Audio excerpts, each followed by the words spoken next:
next show will start in 9 minutes.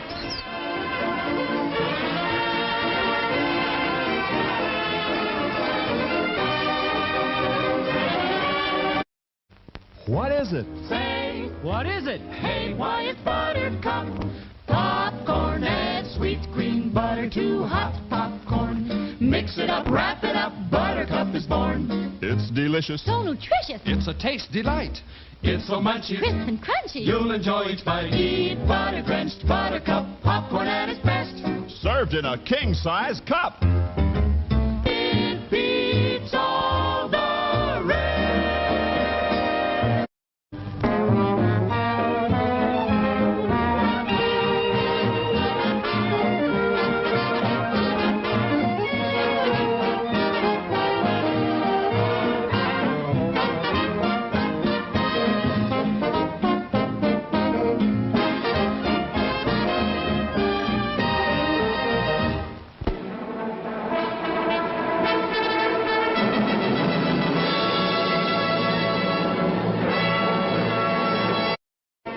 The next show will start in 8 minutes.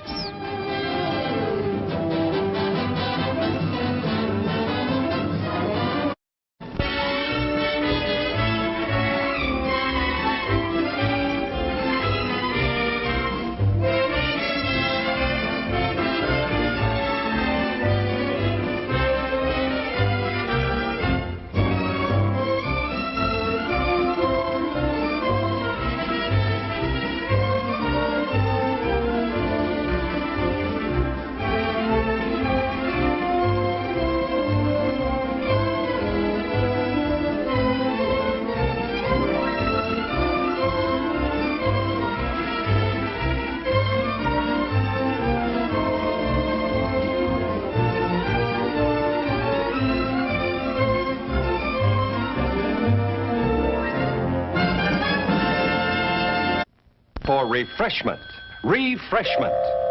For your enjoyment, there's hot, fresh popcorn, tempting, delicious hot dogs, and so many kinds of ice cream. And of course, sparkling, delicious, ice-cold Coca-Cola for everybody at the refreshment counter now.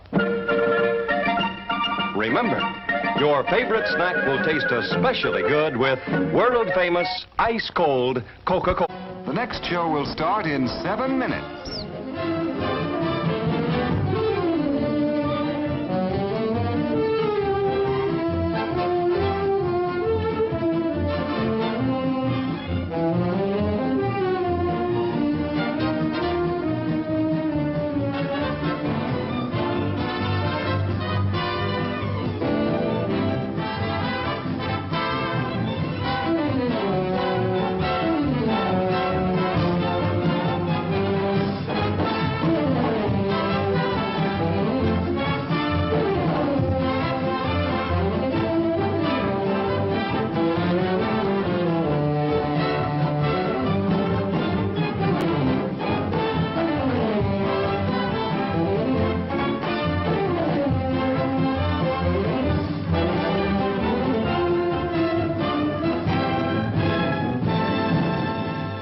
The next show will start in 6 minutes.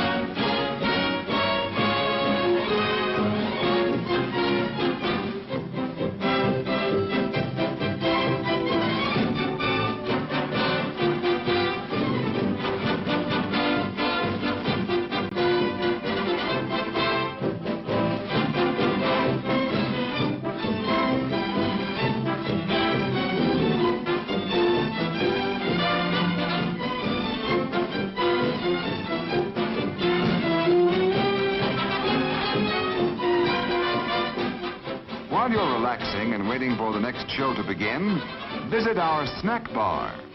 The next show will start in 5 minutes.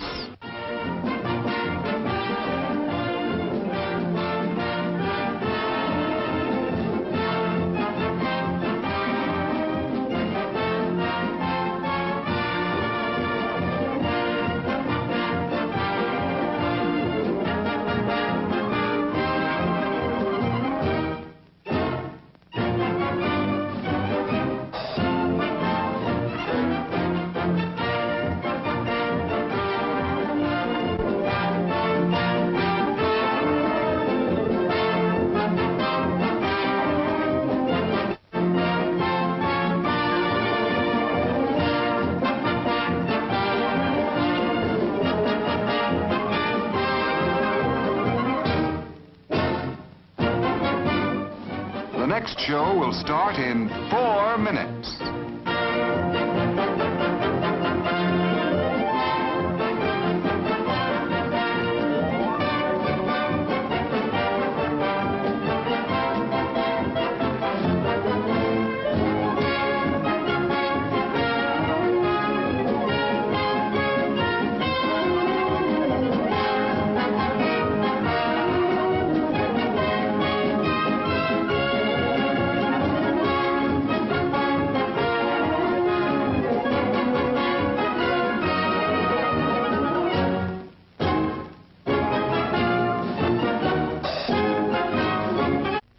Suppose there's time? Sure, there's still time to visit our famed snack bar, where we offer a wide variety of good things to eat and drink to top off your evening.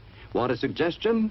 How about enjoying a treat we're famous for? A refreshing cup of smooth, chocolatey good Jubilee hot chocolate. Such a comforting, special kind of drink, and a favorite with folks of all ages. Hot chocolate goes down real easy this time of night, makes you feel warm and altogether wonderful. Bet you've never tasted hot chocolate quite as good as we make it. Enjoy a cup tonight. Hot dogs with your favorite trimming for men and boys, girls and women. Dress them up to suit your taste. They're good. So good. The next show will start in 3 minutes.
The next show will start in 2 minutes.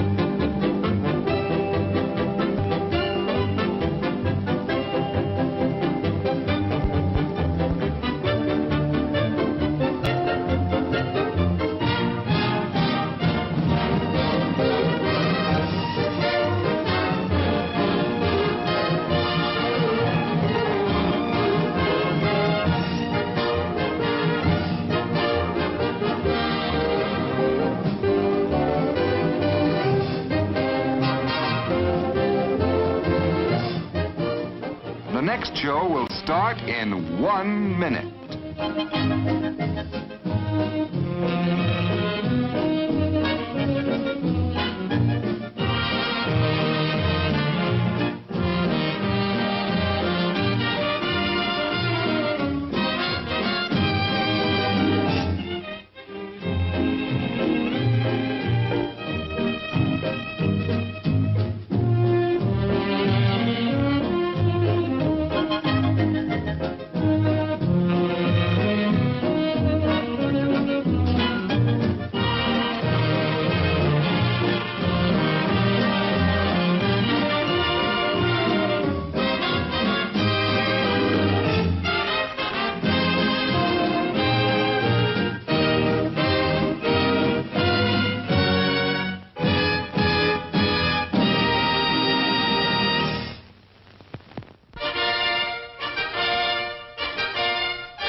Jim Rex? What's Jim Rex? Would you believe a movie audience guide presented as a public service by this theater's management to help you select your motion picture entertainment? Well, that's what it is. And we urge you to learn these rating symbols and use them as a guide for you and your family. G means suggested for general audiences, all ages. M, suggested for mature audiences, parental discretion advised. R, restricted, persons under 16 not admitted unless accompanied by parent or adult guardian. X, persons under 18 will not be admitted. This seal in advertising indicates that the film was approved under the Motion Picture Code of Self-Regulation.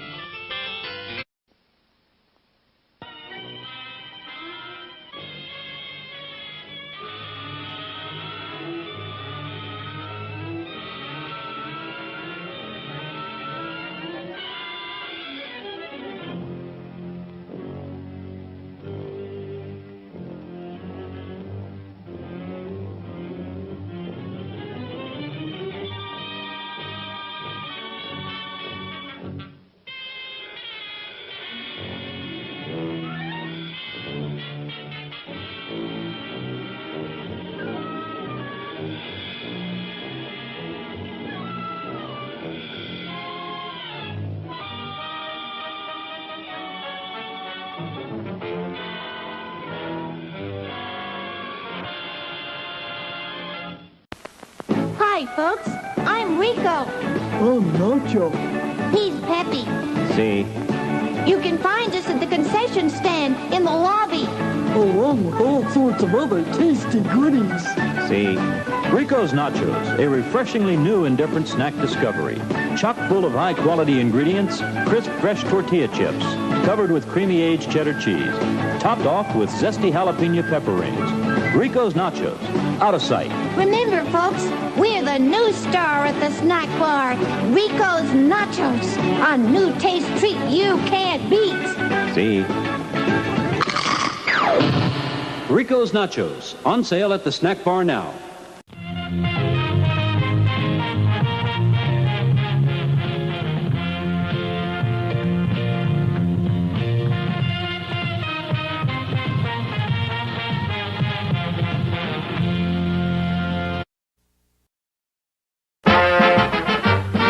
About to witness the takeoff of the first manned rocket to outer space. We pick up the count.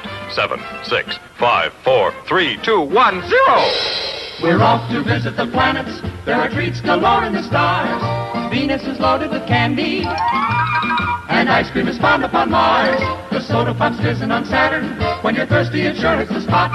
And Jupiter's really jumping with popcorn that's buttered and hot. But the best of them all is the planet, where all of these treats are at hand. And that is the spot we now head for, our theater refreshment stop.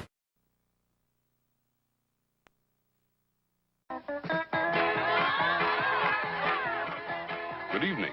It's intermission time.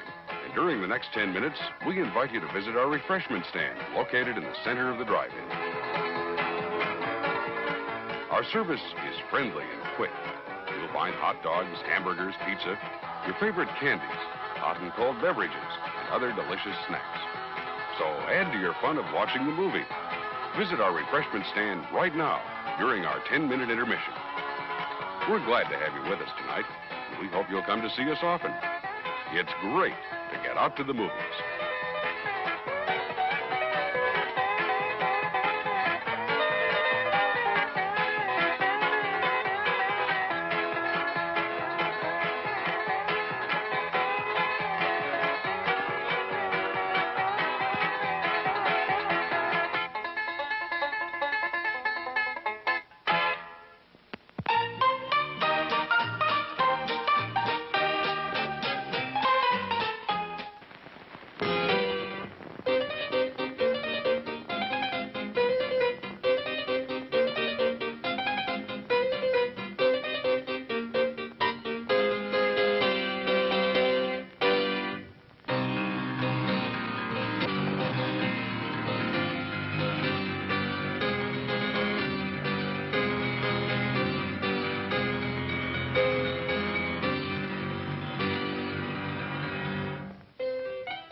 Today we're interviewing a stomach. Hello there. What is life like as a stomach? Oh, boy, it was humdrum. I mean, until what's-his-name discovered Tony's Pizza.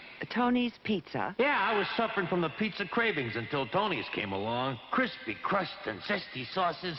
Wow. And so now... What's that? Another pizza craving. Just thinking about Tony sets it off. Oh, where are you going? He's going to get a Tony's Pizza, and I follow him anyway. Does your stomach send you pizza craving signals? Oh, wow. Tony's, the Pizza Cravers Pizza. Available at the concession stand.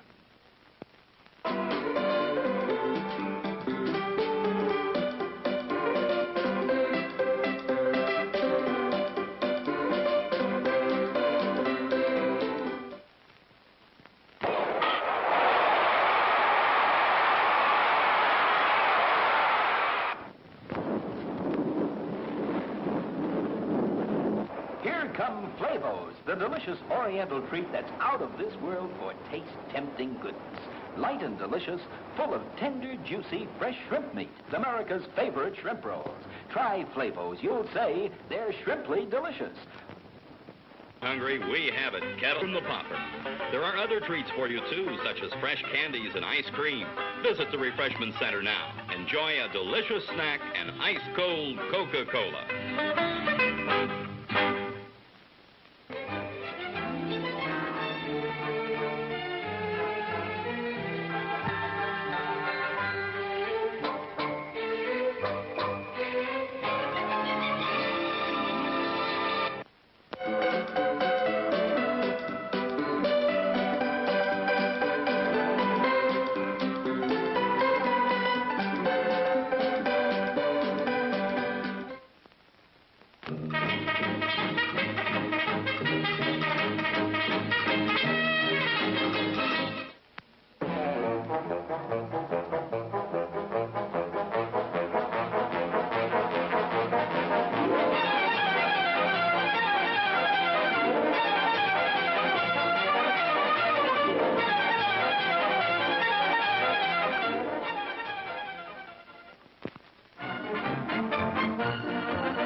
Sneaking out to the drive-in? Why not take the kiddies along and save the expense of a sitter? Everyone enjoys the drive-in.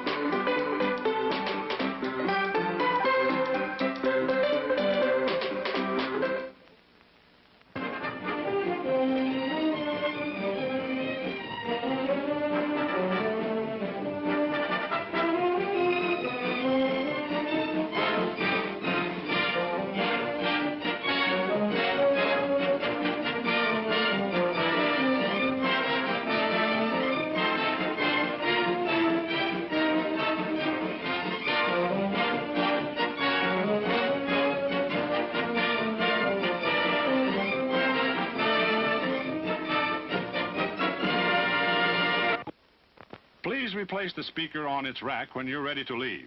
Failure to do so will damage both the speaker and your car. We'll be grateful, and so will the patrons who follow you.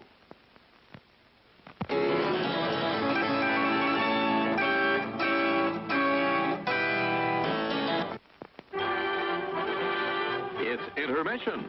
Rise and stretch time. Time to refresh yourself and visit our snack bar. Got a yen for hot popcorn? Your favorite soft drinks are sparkling cold. The juicy Frank sizzling hot.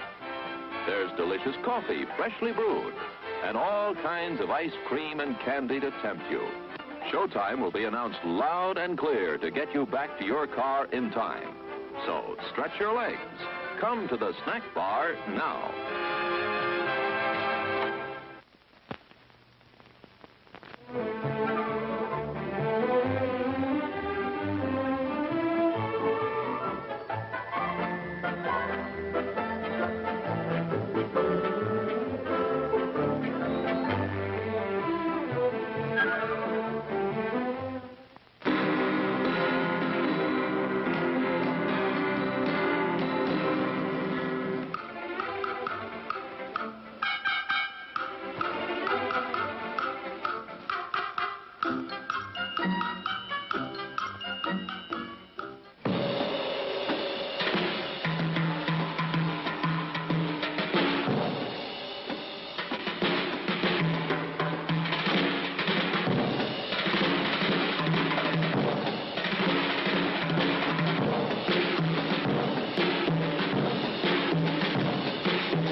We're now just 1 minute away from the beginning of our next feature.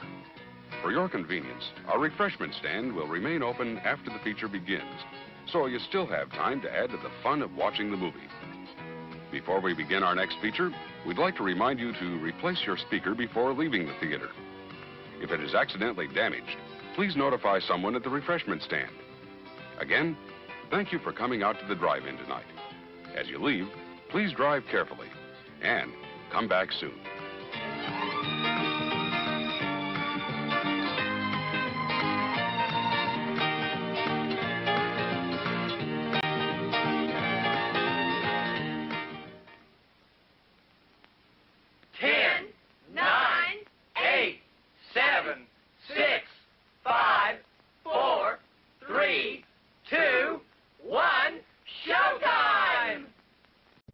Please replace the speaker on its rack when you're ready to leave. Failure to do so will damage both the speaker and your car. We'll be grateful, and so will the patrons who follow you.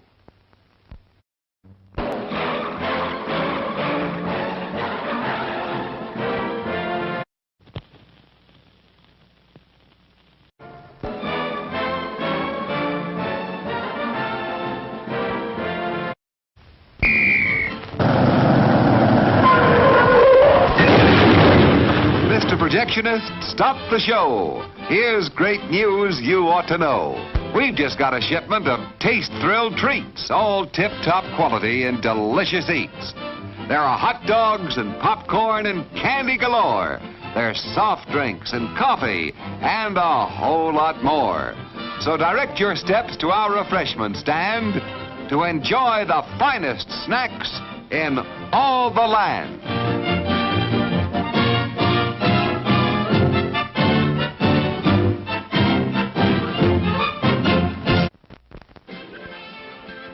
You have 10 minutes till showtime.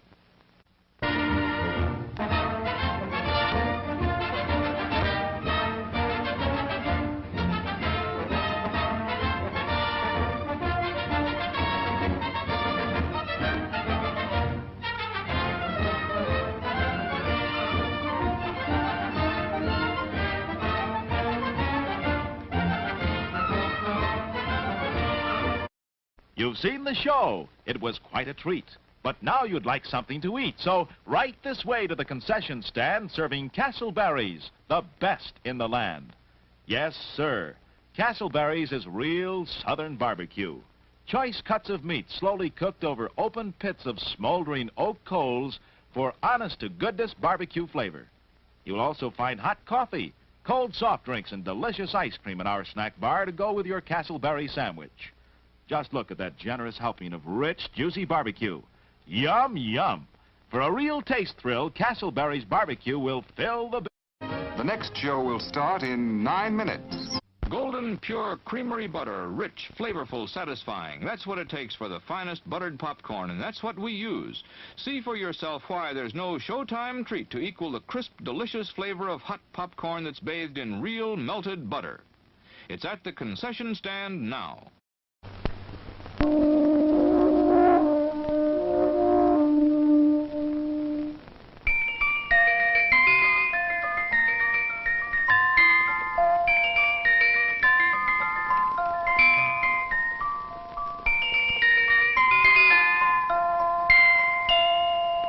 Now listen, now listen, now listen.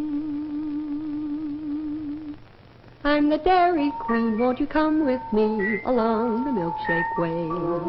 I've got lots of good surprises, fresh and yummy for you every day. There are malts and shakes and sundaes too, whenever you stop. And of course your very, very favorite, the cone with the curl on top. You don't have to just dream about Dairy Queen. Your favorite Dairy Queen treat is a refreshing reality at your nearest Dairy Queen store.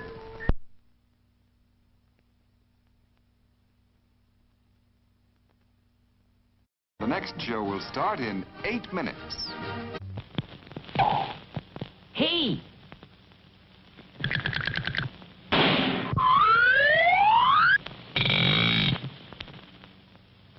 They're ready, folks. For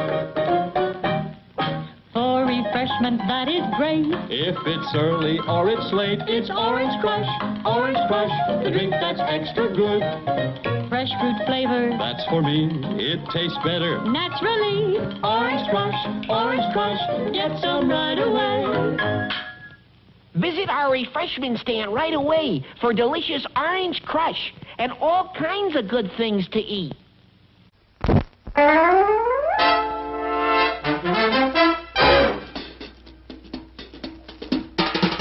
Oh, the time is now, the time is here. Now's the time for a bite of cheer. A tasty delight where the price is right. Well, look at here, you'll dig this sight. The moment's handy for a piece of candy. Just name your brand, they're all so grand. Hey, what do you think of a nice cool drink? Or a big box filled with a popcorn thrill? Let your taste buds meet with an ice cream treat. Refresh yourselves, it's time to eat. So come on, folks, let's join the band as we all head for the refreshment stand. 10, 9, 8, 7 minutes to go. Let's play That's Treat. Da da da da da da. Oh, you're it. No, I'm not. Come on. I'm it. 1, that's 2, that's 3, that's treat. 4, that's 5, that's 6, that's treat. 7, that's 8, that's 9, that's treat. That's treat chocolate drink. Oh, that's treat chocolate drink, please. That's treat drink so good. I want some. Me too. Everybody loves it. So good. It's good hot or cold. Mom and Dad love it. So, get that treat chocolate drink at the snack bar now. Still plenty of time to come and be served at the refreshment center before showtime.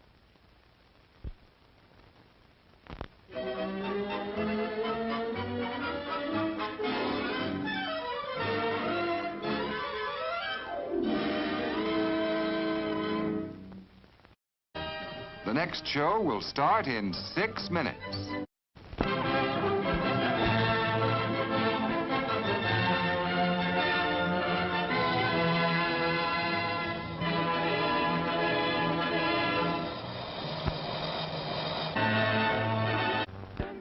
With mustard and relish, you'll guarantee mouth-watering satisfaction. And now he sips his costume on a beautiful golden bun. There's his cue to go out on stage. He's the natural. He's the rage. Meet this personality at our refreshment counter. Treat the family.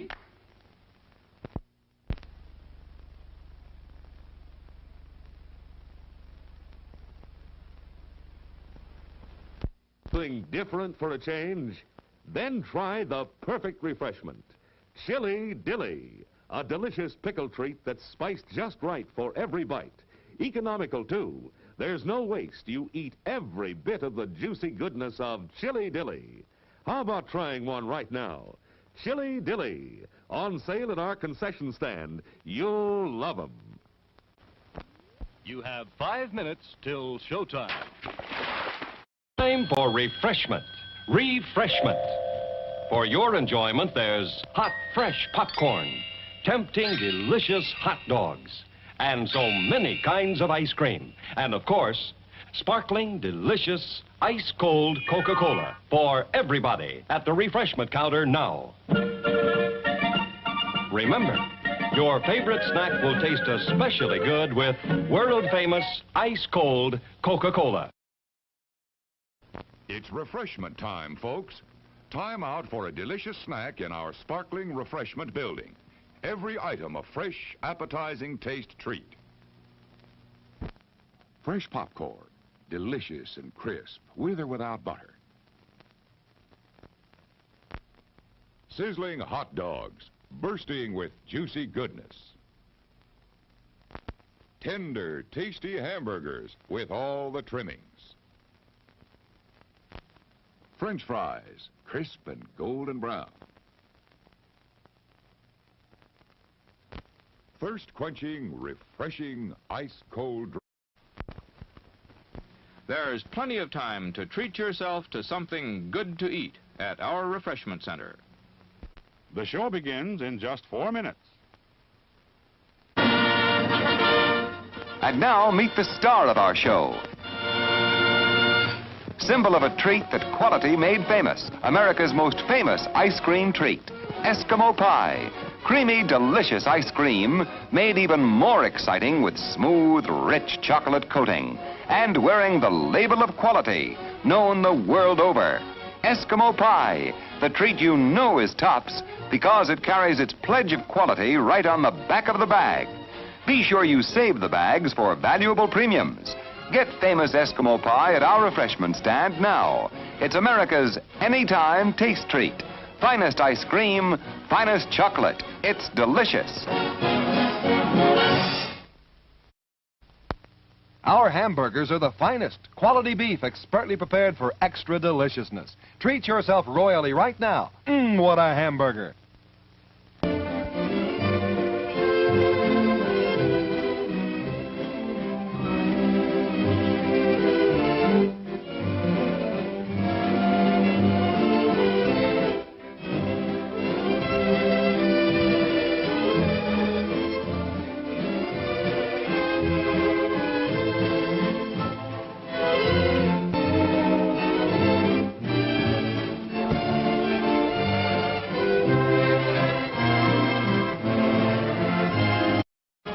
The next show will start in 3 minutes.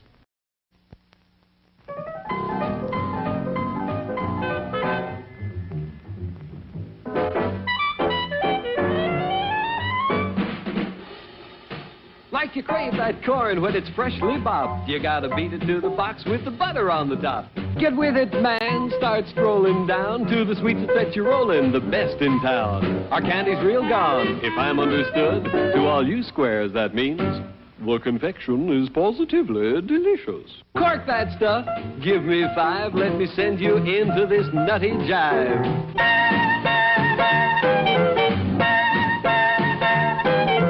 Go, man, go. It ain't very far. Shake it on down to this cool snack bar. Come on, Jill, give us a treat. A friendly pepper-upper with a tasty beat. Drink Dr. Pepper, Dr. Pepper, 'cause it never lets you down. Frosty, man, frosty.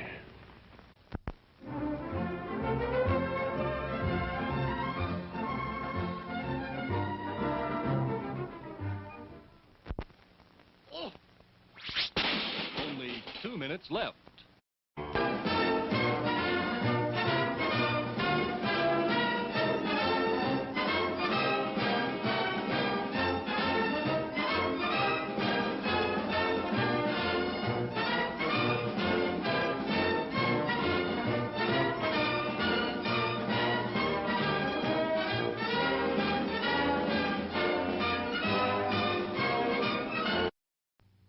Give them a faith to live by.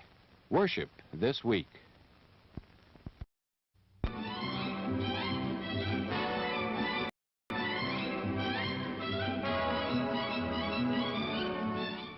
The whole family's getting together to show Dad how much he's appreciated.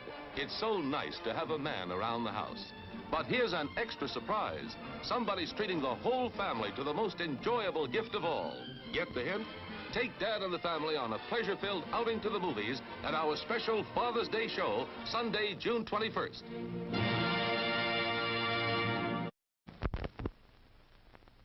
You get more out of life when you go out to a movie. It's 1 minute till showtime.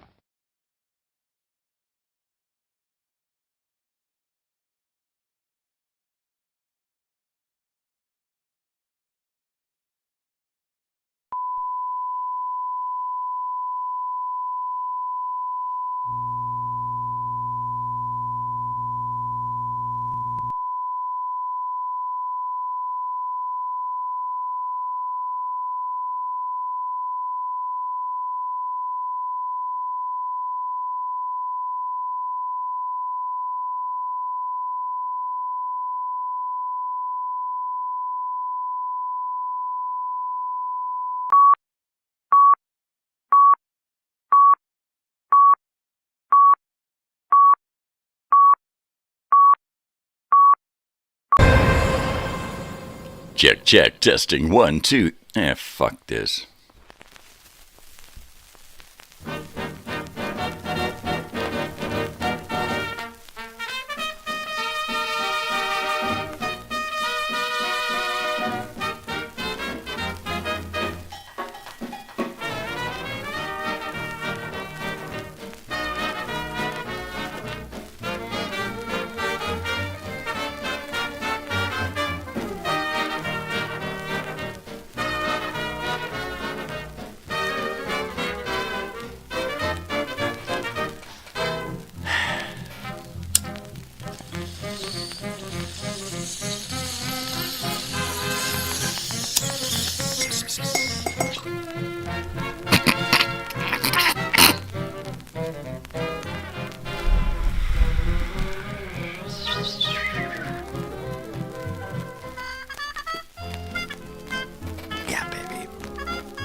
Good morning, everyone. Good morning, Joey. You just got back home, huh? What the hell are you doing? What's going on? Yeah, hear me now and forget about me later. Let's check it out. We are not Friday. We are Monday. We are not this. We are starting fresh this week. So let's get rid of some of this stuff. Let's get rid of that and that and that. And there you are. Fresh as can be. What's going on, dude? What's going on, dude? I'm broken, but I'm here. You just have to keep going. As much as it hurts, you just have to keep going. It's just, you just got to keep going, man. You got to keep going, man. Was ist los? Come out, dude. Come out, star. Dude. Okay, that's too much. Let's put some of this stuff back in the bag. Back in the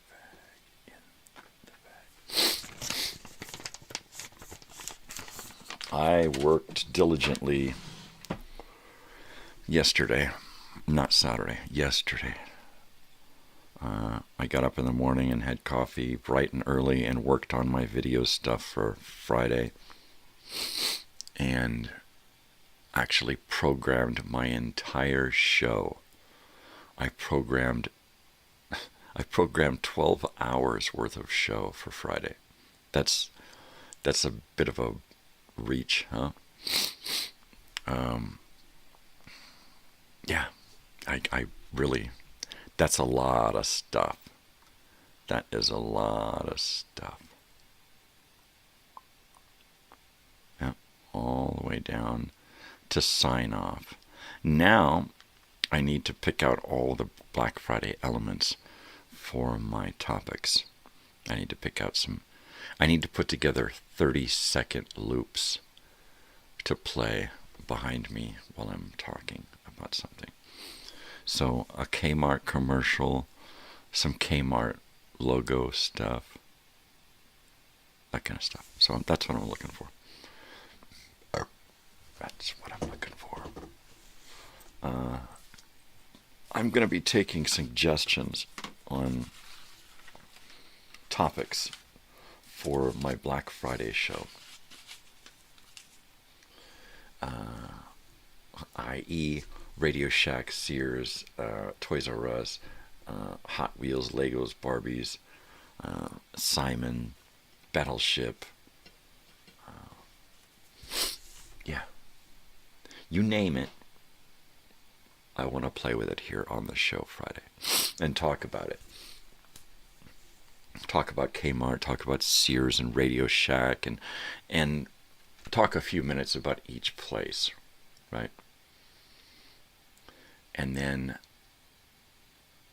more than likely, we will take some questions and comments through the fax machine and handed to me from the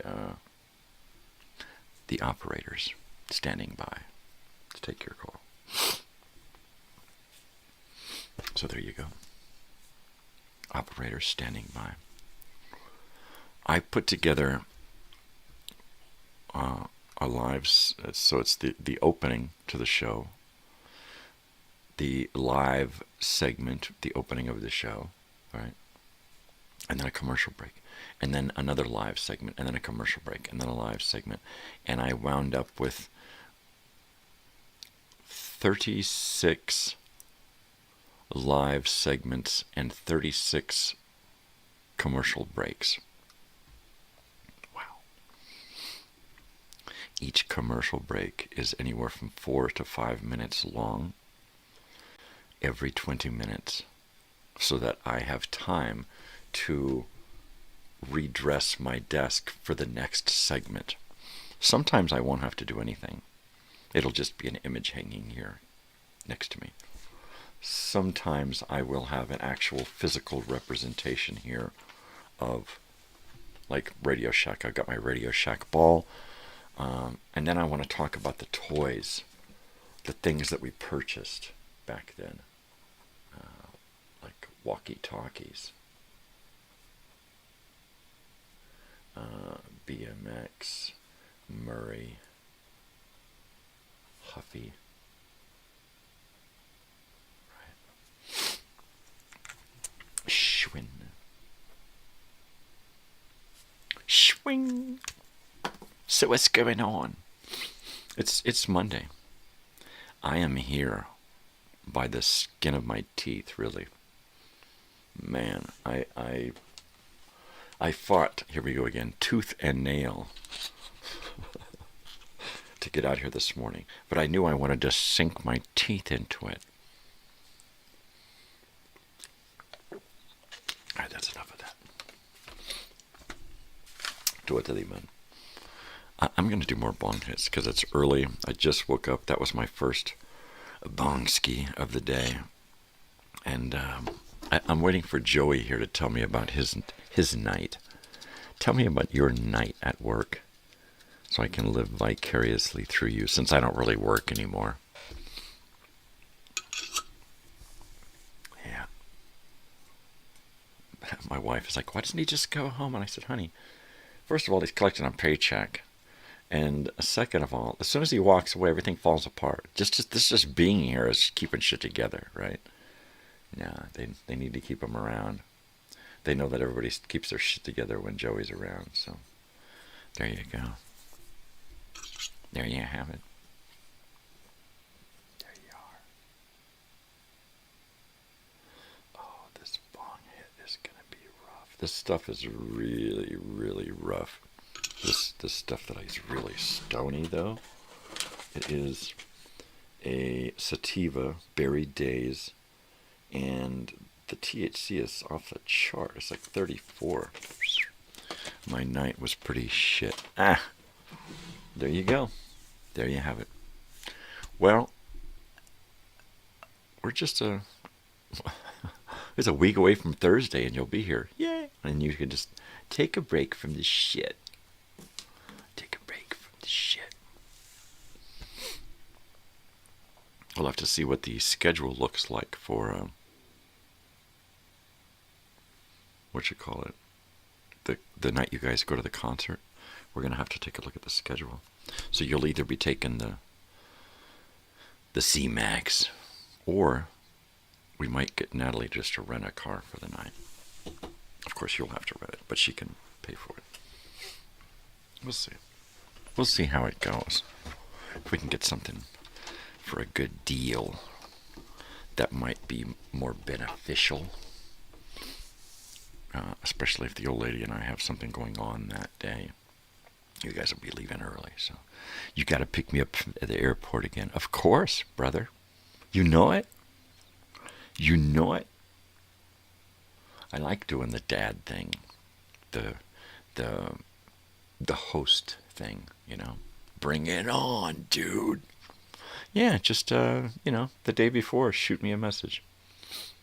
Let me know exactly what's going on, and then we'll keep up while you're flying and layover, and how long it's going to take for the layover, and is it like, you know, you can just stretch out, and it's going to take longer, it's whatever. I don't care. I like the fact that if you guys are delayed, you can just give us a message, because as soon as you let us know you're on the plane or you're getting on the plane, I get geared up to drive down, because it's like an hour, right, from Colorado. So it'll be fine. I gotta find someone to take me to the airport. Make your dad. Oh wait, he's gone. Well, he'll be back, won't he? Make your brother do it. Yeah, right. What are brothers for, right? Brothers. I'm sorry, but that's a personal joke here. Oh, that's good.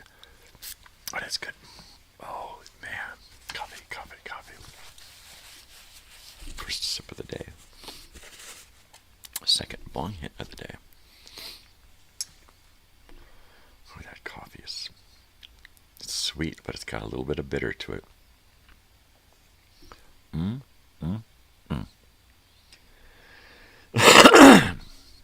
Well,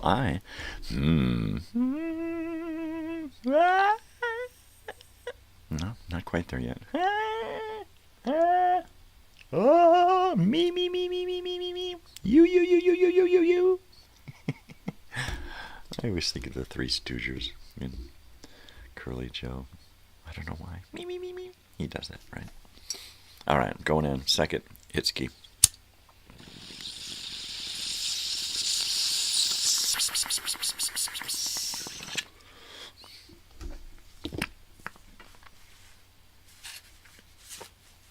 My subscriber count is such a joke. Literally, I go up, I go down. I go up 2, I go down 1. I go up 1, I go down 2. I can't get away from 250. It took me forever to get to 250 subscribers. And now it goes up to 251, 250, 251, 250, 251, 252, 250, 251. Could probably take me, but I'd rather not disrupt his morning routine. Fuck his morning routine. That's what dads are for. That's what they're supposed to be there for, right? To disrupt their morning routine, to make sure that their kids' morning routines, or whatever, happen. That's it, man. My daughter wakes me up in the middle of the fucking night if she needs me. Period. That's the way it should be. You know, I'm sorry if other people don't feel that way. But if you're a parent, that's your fucking job to do whatever your kids need. Why'd you bother having kids, right? If you ain't gonna just fucking hustle. Yeah. Whatever. I'm feeling like crap, and I will get up and take my daughter somewhere. You know? Because that's what you gotta do. You gotta suck it up. Suck it. Fuck his morning routine. Tell him to get off his ass, put down his kombucha or whatever the fuck he's drinking, and get his ass moving. God damn it. I'll talk to him. Send me his number. Get your ass to Mars. Do it. Just get your ass to Mars. I'm telling you. I'm just going to keep doing the bong hits this morning because it seems to be working. But I do have to grab my guitar because I'm gonna need that.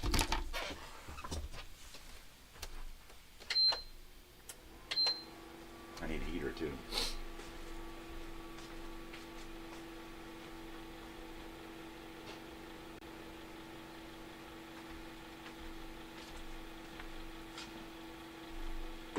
Oh, kombucha, my baby. You son of a kombucha. Yeah, hear me now. I choose not to bother him. What a nice guy. You're just saving yourself the hassle, not him. I know how it goes. Yeah, when I was young, I wouldn't even bother. I just, fuck it. It's pointless. You know. And then if I do, I gotta hear about it or some crap, so I wouldn't even bother. Fuck it. I'm sure that at some point they'd look around the house and go, "Where's Michael?"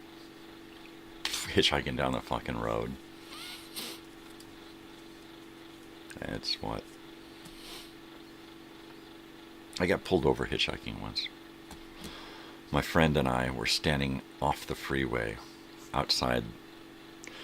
Get off ramp, make a right, and there we were waiting to get a ride up into this next town. And a cop stopped and then lit his lights up and turned and ran right at us, right? And we're like standing, here's the white line on the road, right? White line on the road.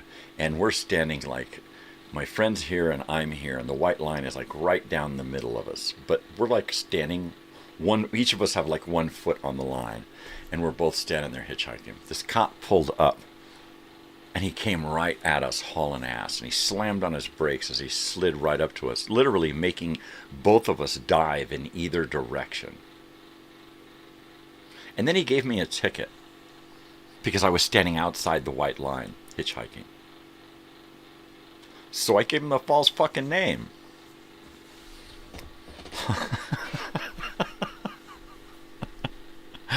Fuck him. Give a 15-year-old fucking kid a ticket for hitchhiking outside the white line. What a dick. What a fucking dick. So I just said, in fact, somebody hit me up on it later when I was at court. "Is this you? Michael Mundy or something?" And I said, "No, that's not me." "Well, it says here." I said, "Dude, that's not me. If it was me, it would have my name and my face, wouldn't it?" I didn't have an ID at the time. I was fucking 15. So, like, I was, like, totally, like, "You can go fuck yourself, like, okay?" Like, for sure. Like, totally. He was a doofus. He had the face of a do. He had the do face. His face was such do. I'm telling you. And I never saw that kid again. He was in town for a couple of years, and then he and his family all moved back east, and they were gone. And they were gone. And I cannot find them on Facebook, and I think he's gone. I think he's gone, right? I mean, he's either gone or he's like most of the people from the past. They just tweaked away or something. You know what I mean? You know? Totally, man. All right, I'll do it. I'll go into the bong again here. Bong, baby. Bong, baby. So, I'm really having fun with this whole making videos thing, right? So, it's so much fucking fun. I kind of lost that whole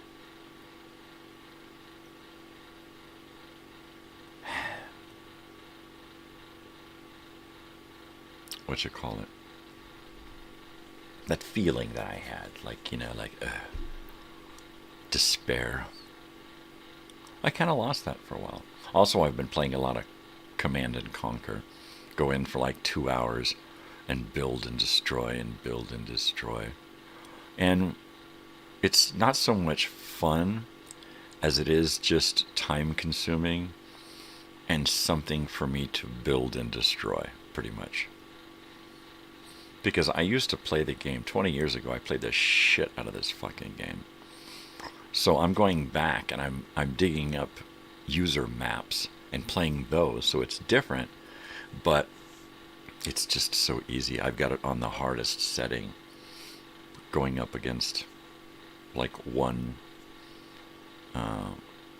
other opponent, the computer, and it's rough, but it's fun. I feel good when I've fought off like a tank battle with like 20 oncoming tanks and troops and stuff, and they just keep coming and coming, and I just keep repelling them, you know. Totally. I wish I had some 1980s video game stuff here for Black Friday, you know. What is that? Atari. I wish I had some Atari or Intellivision or something, so I could sit here and show you that kind of stuff, right? Let's see.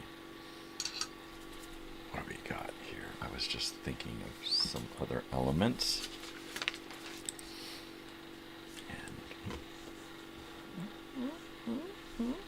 Pick it up with my toes. There we go. I did. Oh, cable box. My cable box. I have a cable box with a slider on it. And a TV. The movies.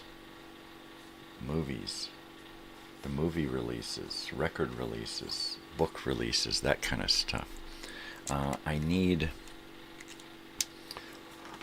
ideas for stuff to talk about. I've got about 34 segments to fill up. You used to play Atari? That's cool. I think I've got a little Atari game, like a little Game Boy thing. But it's a new thing with all the older Atari games on it, because of course those games were like, you know,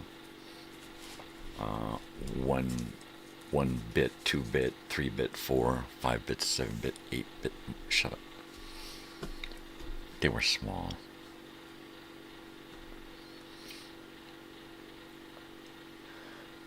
So games.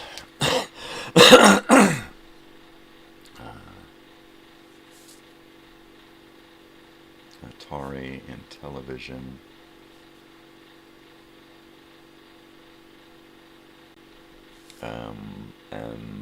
What were some of the other early 1980 game systems? There was the Commodore 64.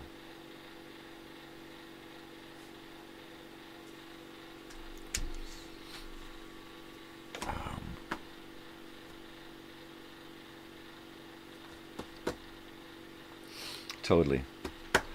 So today is going to be, when I'm done here, today my day is going to be gathering up all of the elements, 34 elements to share live per those 34 segments, right? And I don't need long. I'm only going to have about 15 minutes or less per segment to talk about an item. I'll be showing some pictures and videos, pardon me, and possibly having some actual physical things here to show and tell about. And then I'm going to take a few comments via the fax machine and the operator standing by,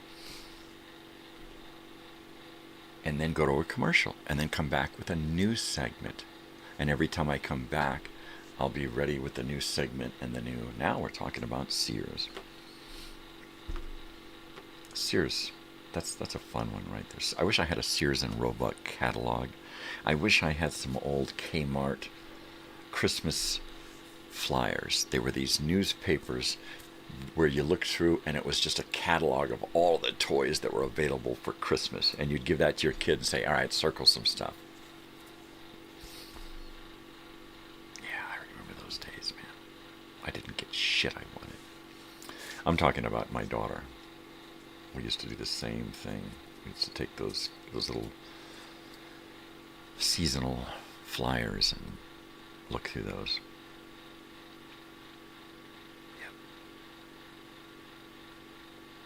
So the whole,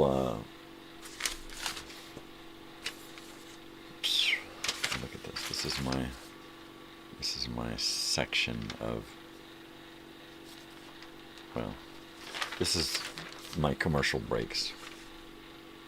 My 36 spots times 36 live spots. It's 35 live spots. So it's a lot of. It was a lot of programming to put all of this in to this segment.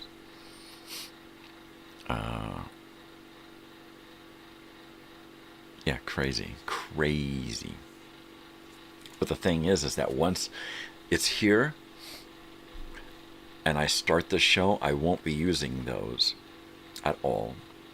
I'll have a microphone here and a monitor, and I will have my nice loose script and the mouse, and I will just be clicking down to the next, live commercial, live,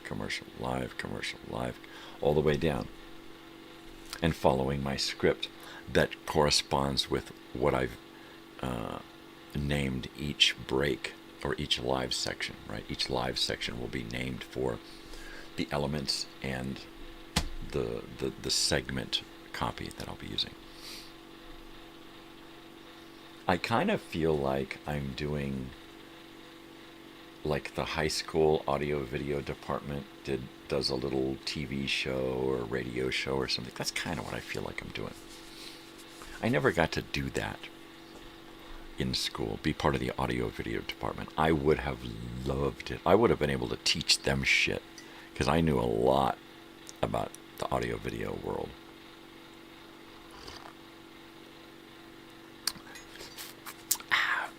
But I was weird looking, so nobody could stand to be around me, right? Toilet. Oh, yeah. I make a mean cheeseburger. Last night I'm sitting here and I made these cheeseburgers. And they're like really, really thin, and the buns are tiny, so the patties shrink to little tiny, little itty bitty, like In-N-Out burgers, right? Just really thin, small, juicy and tender. And so I cooked up these 2 little tiny cheeseburgers and a couple of fries that I stole from my daughter's dinner. And my daughter, she's having a veggie burger, right? She comes in, she looks at my burger, she goes, wow, those look pretty damn good. And I'm like, oh, they are to die for, right? As soon as the meat browns, I put mustard on the meat and cook mustard into the meat. And then use a little bit of Thousand Island and tiny little squares of American cheese on my tiny little patties. And that's it. That's all. Sometimes I'll add grilled onions, but just 2 little tiny little cheeseburgers. And they just, they're like, it's like a miracle food, just cheeseburger, right? Of course, cows are saying, eat chicken. You know what? If I lived on a farm and I could grow my own food and my own eggs and vegetables and fruits and stuff, I probably wouldn't need to eat much meat, if any at all. I'd probably go vegetarian. I wouldn't go vegan, but I'd probably go vegetarian because I'd still eat eggs and dairy and that kind of stuff. Cheese, grummet. No, really. I imagine my daughter eventually will probably go the way of the vegetarian. Probably not full vegan, but probably vegetarian. She'll be one of those vegetarians that on occasion will eat a cheeseburger, right? But I make a mean cheeseburger. I make a mean Thanksgiving turkey, too. We finally get access to our turkey. It's frozen at one of the houses that we take care of. We don't have room in our freezer. So if the turkey is still there, if somebody decided not to eat it or take it with them, we're going to pick that turkey up. Big, giant 20-pound butterball. We're going to pick it up and bring it home and cook it. All we have to cook a turkey in is a big, giant electric oven that my wife bought. Not one of those little toaster ovens, but a big electric oven. Bigger than a microwave on the inside. So she got it because we wanted to be able to cook a big meal in an oven. And our oven just sucks. So we're hoping that this turkey that we have is going to fit in this little oven. Otherwise, we may have to take it to one of these vacation rentals that's empty and cook it there. Right? What are you going to do? If that's all you can do, that's what you do. So we'll see. Hopefully, fingers crossed. Knock on wood. No whammy, no whammy. Is there anybody out there?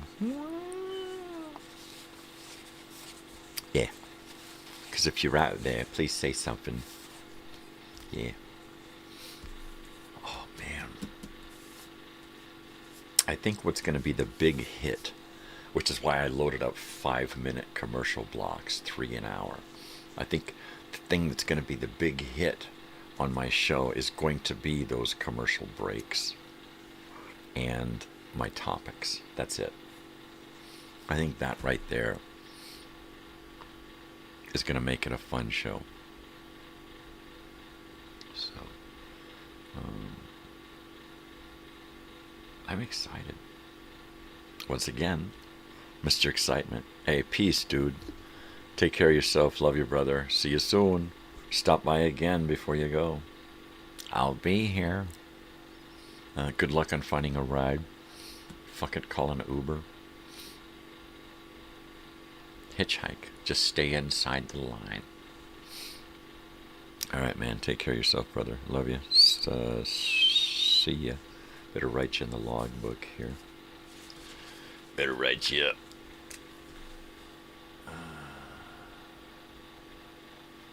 There we go. First and Herster.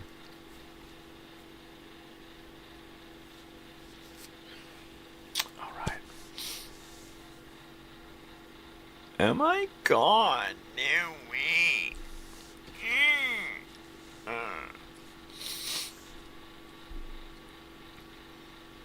Oh, the commercials.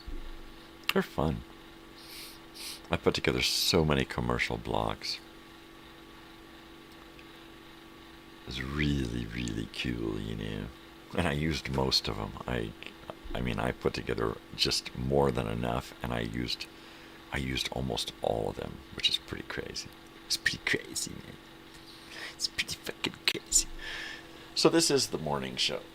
This is Yo, crazy old weird bearded guy, a.k.a. Michael. So, if you have something to talk about that's movie related, let's talk. If you have something that's 1970s or 80s to talk about, well, then let's talk. I'm looking for topics to talk about on my Black Friday show. I'm going to research Black Friday, and the opening monologue will be talking about Black Friday, the day after Thanksgiving sales, that kind of stuff. Black Friday monologue. So basically, I'll give myself a paragraph or so, half a page of facts about after Thanksgiving sale, later dubbed Black Friday. And then we'll go in and we'll talk about a store and some things we used to buy. And then we'll talk about another store and some more things we used to buy. Like if we talk about Tower Records, we're going to talk about some record releases the day after Thanksgiving. Some movie releases that came the day after Thanksgiving, that Friday, because that would have been a movie release day. And then we'll go back and talk about another store and some more things that we used to buy.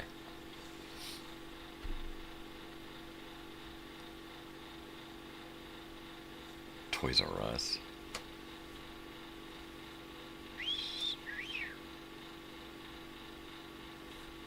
Yeah. So I've got to put together 34 30-second videos, 30-second plus, no less than 30 second. So 34 30 plus second videos. Yeah. No sound, because it just needs to be playing here behind me while I'm talking about something. A Toys R Us commercial, and then some toys, and then when we come back to the next segment after Toys R Us, we'll be talking about toys, and some more toys and toys and toys. Hobby shops. I've got to find a good hobby shop for discussion.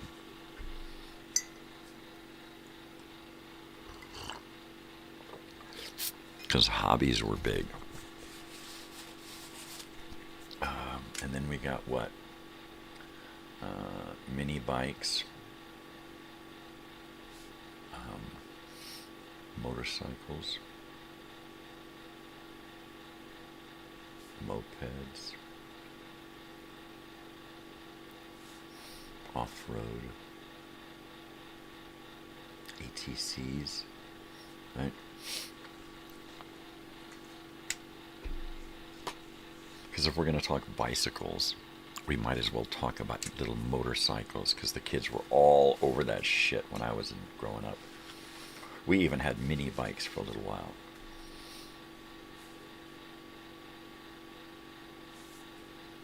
Skateboards.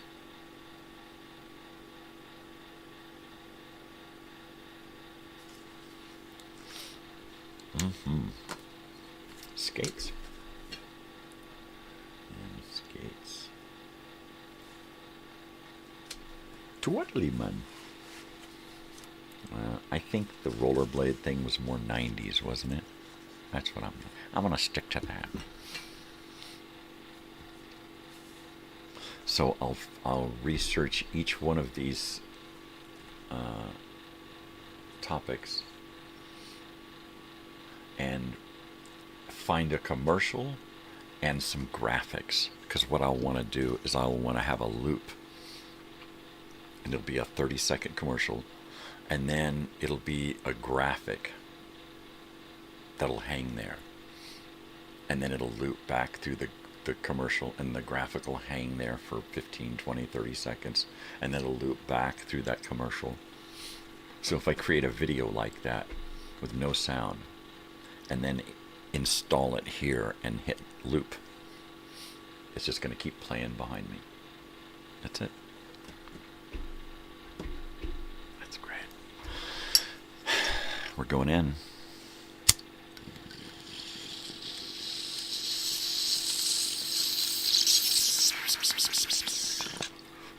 Well, doggy.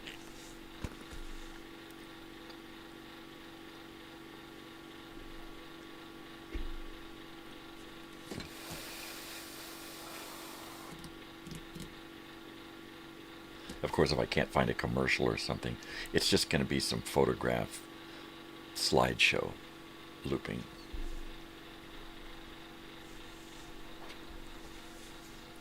That's it. Oh, yeah. Sativa, baby.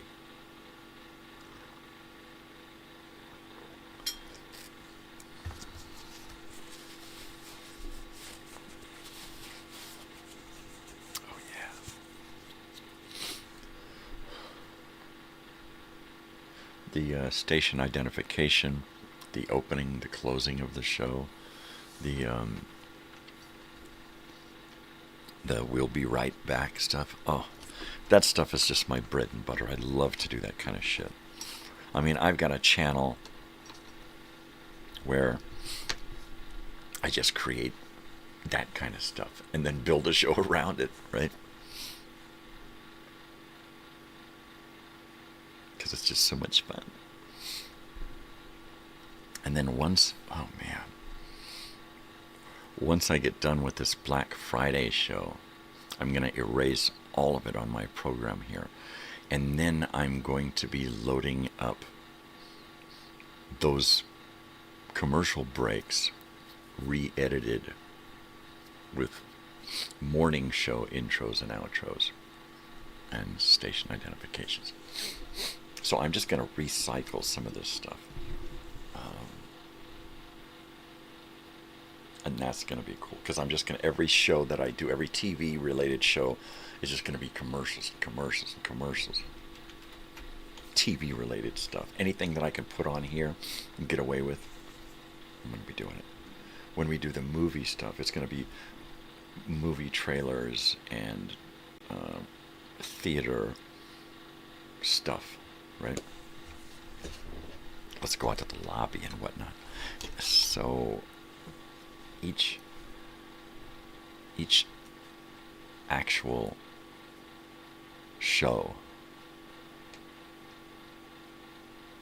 will have its own file here in my program, so that I click on Monday and everything is set up for Monday. The screen, the graphics, the commercials, or rather the movie previews and the intermission stuff, right? Because I can just put up an intermission screen and go take a leak or get coffee, right?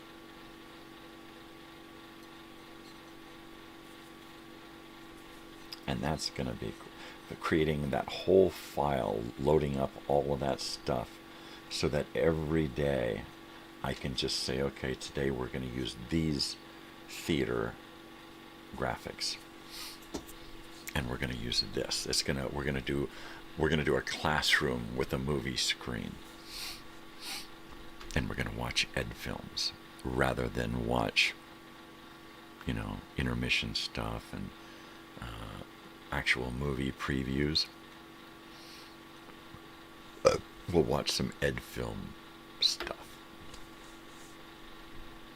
Put on little shorts, so that when I need to take a break, rather than put on a commercial block, I'll just put on a short, an animated, educational film, something 3 to 5 minutes long.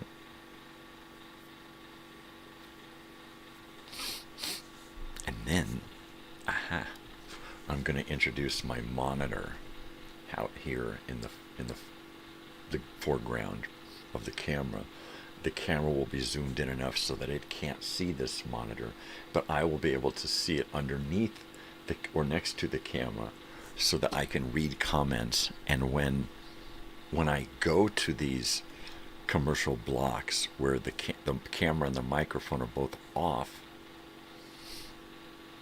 I can turn it on over here and watch the commercial or the break and check up on comments.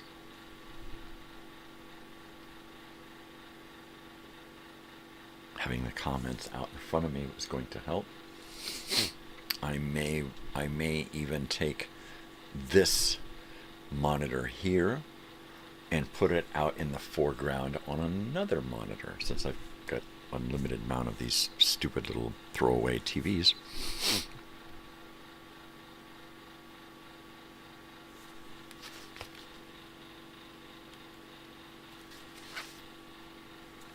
Weird sounds. You're probably coming from the inside. Shh, stop that. Don't talk like that, it scares me. It makes me go goose-fleshed. I got chicken skin, man. Hey, what are you doing? He's all bumpy. He's white as a sheet. He's full of sheet, too. Shut up. Right, I'm just gonna load another one here, because I can do that. I can cough all frickin' morning if I want. I've got the coffee to do it. In fact, I'm gonna heat up my coffee a bit. So what I'll do is I will, because I have graphics, I am going to use them. So I will be right back. So don't go anywhere. I think we've got some breaking news coming up. Uh-oh, I got someone here. And diazepam and babbling before the dentist. All right, that sounds like fun. Agnome 1176. Good morning. Thank you for joining us this morning. It's Monday Movie Memories, so we're going to talk about movies. I was just going to heat up my coffee, and then noticed your comment. I would assume that you could possibly be one of those new subscribers that I've seen pop up recently. I keep bouncing around 250, so if you can help out with that in any way, I'd appreciate it. But my subscriber count keeps going up 2 and down 1, and then down 1 and up 1. And I really appreciate you subscribing. That was I appreciate it if you are, and if not, then don't worry about it. Subscribe if you want. I'm not one of those that says you got to subscribe or I'm gonna be mad. Daily Adventures. Wow, I haven't seen you in a long time. Good morning, good morning, good morning. I'm gonna write you guys in the old book of life here. I like to keep track of who shows up. And we've gone to Agnome, which is new, and that's 1176. And Daily Adventures. So what's going on there, Daily Adventures? Was that in Canada? Is that where you were? How you doing? What's going on? It's Monday. We're talking about movies. We're doing movie stuff.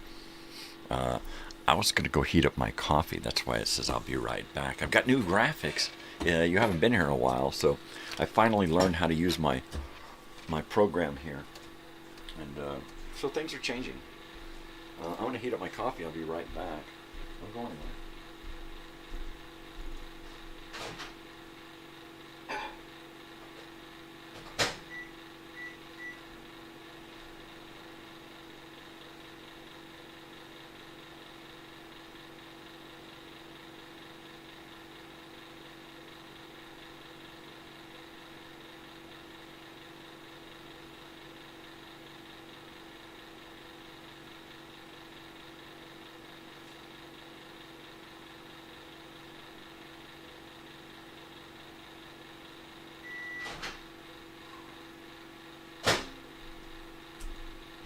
Chauncey, oh Chauncey, where's Chauncey?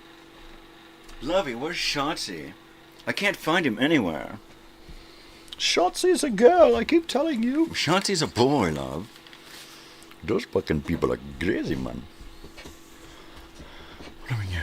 Just a gnome. The one-time colorful garden steward. Oh. Oh. That's happy. I like that. Cool. Cool. The gnome. Gnome. Gnome. A gnome. So, a gnome. Not a gnome, but a gnome. I get it. You're a gnome. That's awesome. I've never known a gnome before. Known a gnome? Say that 10 times fast. I've never known a gnome before. I've never known a gnome before. I've never known a gnome before. I'll pass. It is Monday, so we don't have a movie yet of the week. We usually like to come up with a movie of the week, and then all throughout the week we just kind of poke at it, right? So if anybody got a movie from the 1970s or 80s that we could make the topic of the week. 70s and 80s, because that's where I'm at, baby. That's where I'm at. If you look around the room here, I'm stuck in the 80s. And if you come around Friday night for my Black Friday special at 6 p.m. Pacific Standard Time, you will take a time journey with me. I am doing a live 12-hour special. I'm not sure that if it's going to go 12 hours, but so far I've got the show set up. Cool hand, Luke. All right. There you go.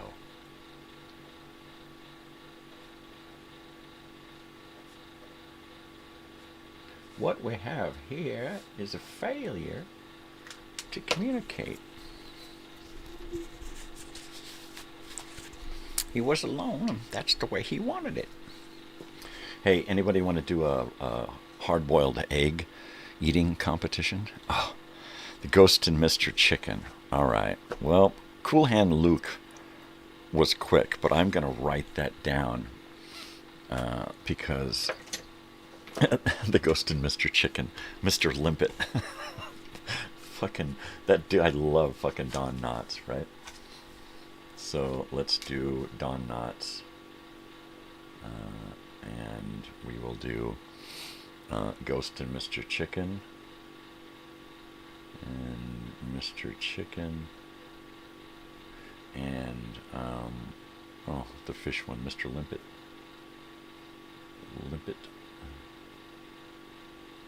And then there was a scary one, right? What was the scary one? Was the Ghost and Mr. Chicken? I think there was a different scary one, too. Was Apple Dumpling Gang? Oh, one of my favorites. So let me bring up a graphic for Cool Hand Luke. And see if we can come up with something cool.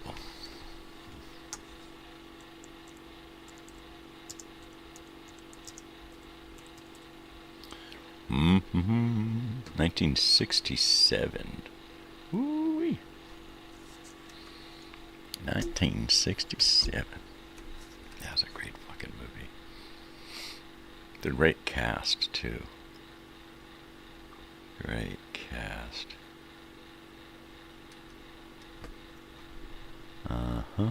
Let me see, I gotta find a good image here that captures the movie in something that, well, a good movie poster. There we go. Mm-hmm. Okay, here we go. Good movie poster. That's always good to do there. Hey, Dubs, what's up? Chitty Chitty Bang Bang. Oh, see, there's another great fucking movie. Chitty. Chitty. Chitty Chitty. I just watched that a month or so ago. What's happening, brother? Hear me now and forget about something else because I don't know what. Alright, let me go ahead and add this graphic this morning. Grab my keyboard here. And we'll call it CHL for Cool Hand Luke. chill. And I'll go to the November file on my desktop here, where I have stored that photograph I just found. And there it is. And there it is. Now let me shrink it down. Cool Hand Luke.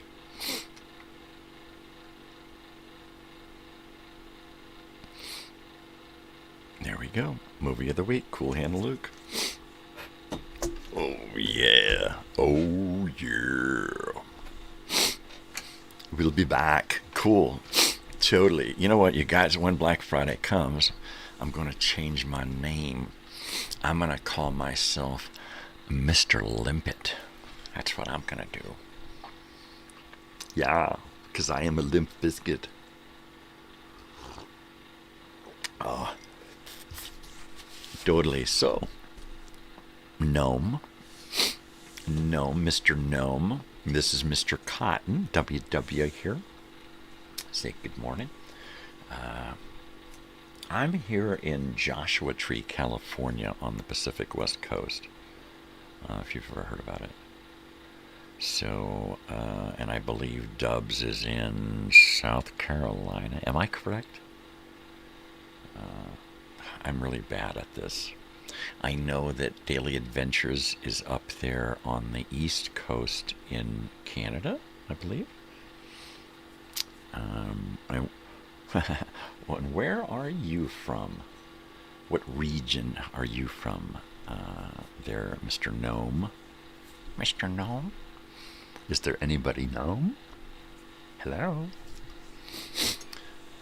Some of the stuff that we do here in the mornings is, of course, on the screen. Coffee and Bong his conversation. Severe pothead. That's me. That's me. I'm a severe pothead. I wouldn't say severe. I would say more like accomplished. Veteran. Professional. I like that. Connoisseur of fine marijuana. I am definitely that. I smoke all day, every day. That's just the way I am because of my pain. I used to not, but I found that when I don't like the world. So I just keep doped up. I keep what do you call it? Self-medicated. Is there anybody out there? Could be. Could be. Could be. They all ran away. This happens. I run into this a lot where people tune and they go, I'll see you later. Oh, he's one of those. That's me. I look like a gnome. But I'm Gnome Buddy's friend.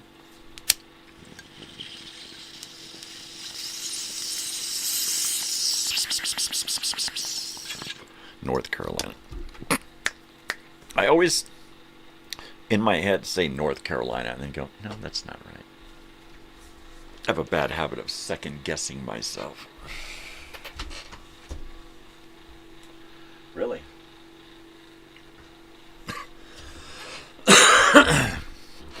So, I do believe that we have lost some people here.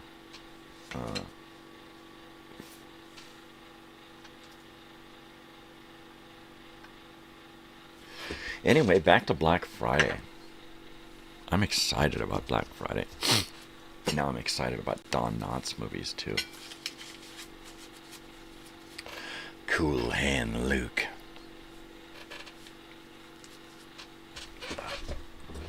If we get some of them weirdos, come back, we'll talk some more about Cool Hand Luke. And I'll bring up some facts or something. You know what's going to be neat is being able to set up in here the show anew. Not just for Black Friday, but for later on in the immediate future for season 5, because we're gonna, pardon me, we are going to revamp everything, right? So it'll be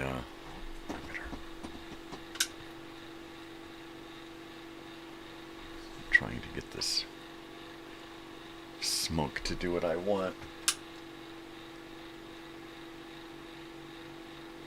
And it's not working.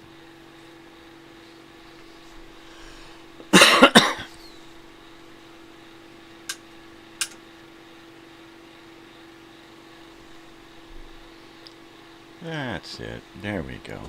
Now the smoke is drifting right up instead of right into me. What's the album of the day? Yes, indeed. What is the album of the day? Since you missed out on the movie, pick an album. Any album. Go ahead. No, not that one.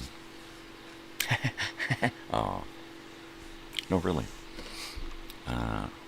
You pick out an album, and then I'll pick out the graphic, and I'll be in Moonland before you. I don't know. Cool Hand Luke. Oh, baby. What a great fucking movie. Now, somebody gave us the movie Cool Hand Luke and then left before they could talk about it. They need to come back and talk about it. Hear me now and talk about it later. 70s and 80s, remember? Because that's where we're at.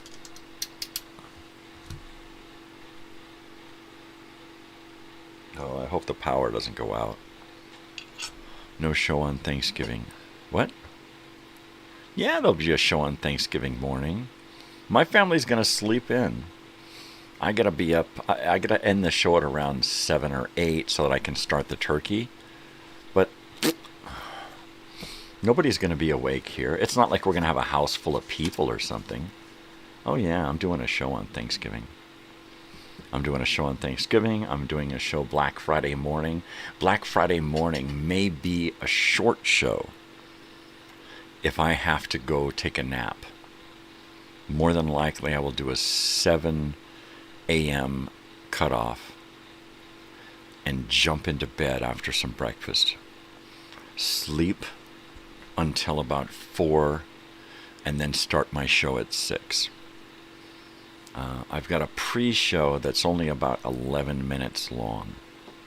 It's just a pre-show and then the opening and then I go live. So, yeah. It's crazy, man. Oh yeah, hell yeah, we're doing a show.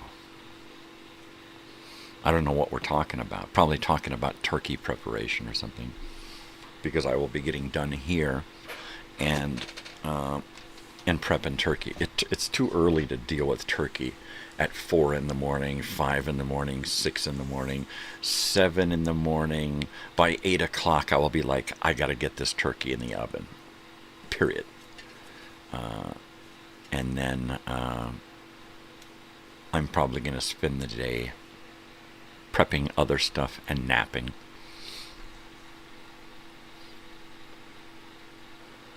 I'm probably going to want to do chips and dips. Oh. Alright, Harry Chapin. Varieties and a balderdash. Okay. Let me go ahead and open up my search engine here. Varieties. And balderdash.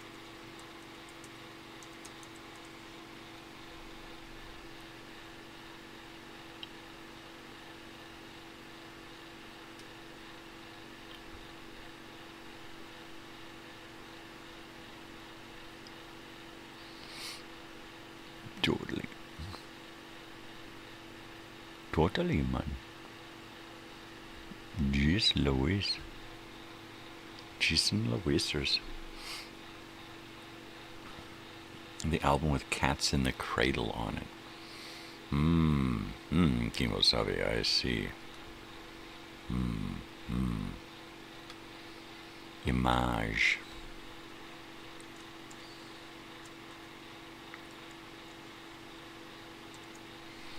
Varieties in Balderdash.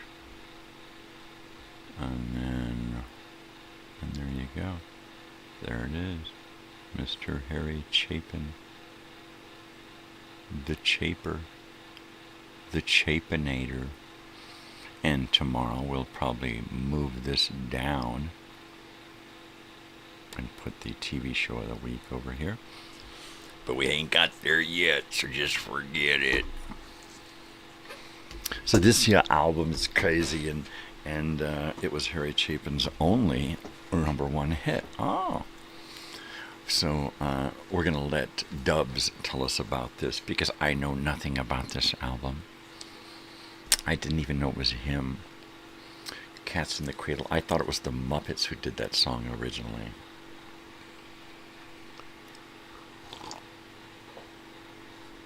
He was on the Muppets, right?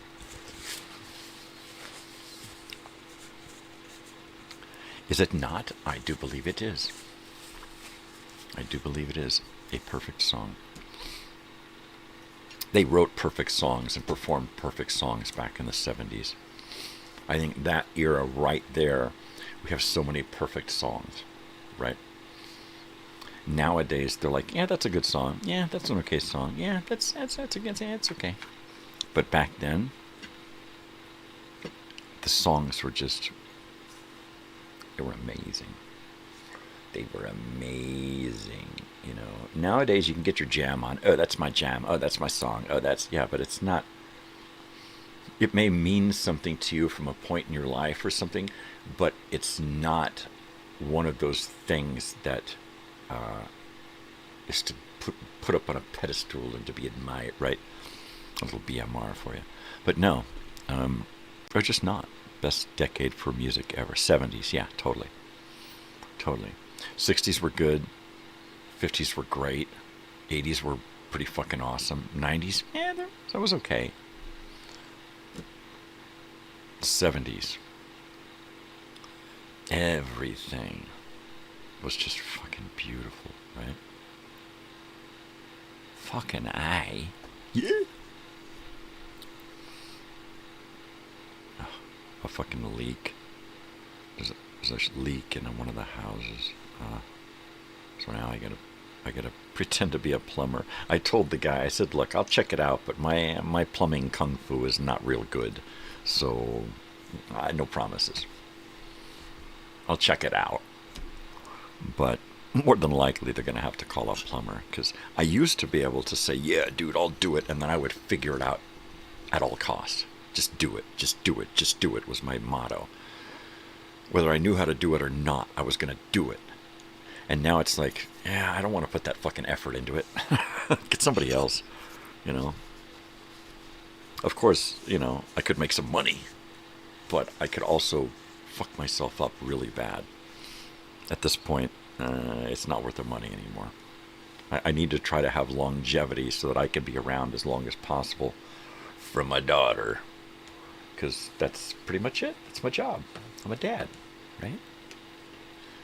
We went over this already. I think it was because people sat around and played a lot of music because television was in its infancy. No computers, internet, smartphones. I wouldn't say that TV was an infant. TV was an infant back in the 50s. TV was always having periods of change and rebirth. But infancy, no. I'll have to disagree with that. I think that TV was in its heyday in the 70s and then 80s for sure. That was its big, because after that everything went cable and TV shows and series and stuff started to lose out to a lot of cable bullshit. And now TV shows have completely lost out to streaming. And while you can see giant long seasons of your favorite TV show on regular television, broadcast television, you got to deal with all the commercials. And I think that's where people say, I'll just stream it when it comes out. TV is not the way it is now, because TV is not what TV was back then. TV is a completely different animal now. TV is completely politically driven, and it is completely capitalized to a fault. I mean, literally, I know you hate that. When you watch a show and you get 4 minutes of by the end of the show, you get 4 minutes of show and 5 minutes of commercials. They try to just get as much out of you as possible. Pre-cable, pre-HBO, pre-MTV, I think you could call it infancy. No, I think you could call it TV the way TV was meant to be. And all of these other things came along and corrupted it into eventually the animal that we have now, which is not television. It is not television. Television was available to everybody. Everybody could watch TV. All you needed was a television and some rabbit ears or an antenna. Hey, a little to the left, right? That's all you needed. Now television is a capitalized, capitalist version. I mean, completely capitalist, where you can't watch anything now unless you're paying through the fucking teeth. And that started with cable TV and pay TV and paid channels and HBO and all of that and MTV. It was propaganda then, it was propaganda today. I think I speak that which I know. And I do know that TV is not the same. I don't even consider what's happening today television. I call it smart TV crap. That's what I call it. Because it's not TV the way television was born and meant to be and was for a long time. Decades, 50 years. 50 years of television before it was completely corrupted. The channels that are on now, ABC, CBS, eventually they are going to go to completely streaming stuff, and they're going to give up on the TV shit. You get all your channels for free with your smart TV today. See? There you go. There you go.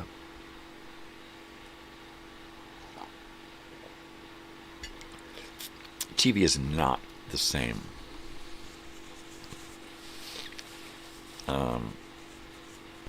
It's a completely different animal now. It's just like you can't compare the two. TV before cable, before computer crap in the 90s, before the 2000s, and then smartphones. I loved HBO back then. I used to go to my friend's house for overnight parties and would just sit in front of the TV. And I would just wait until they would give us the list of what was coming on tonight. And then I'd be like, okay, we got to be at the TV at 2 a.m, guys.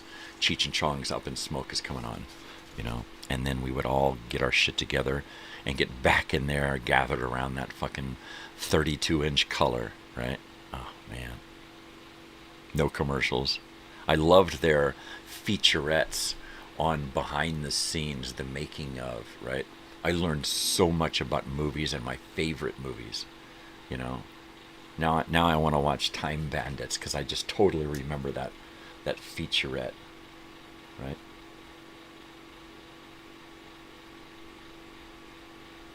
Totally.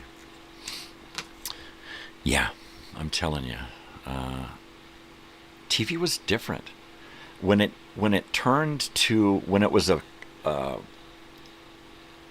was both.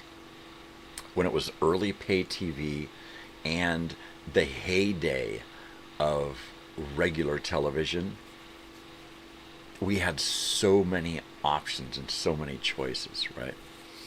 Now the choices are unlimited, but most of what you get is crap because they're just trying to fill in. We need more shows. We need more stuff. We need more content. And so they just throw money into these stupid shows. My old TVs were huge. Big boxes of wood, right? I've got one. I'm looking at one right over there.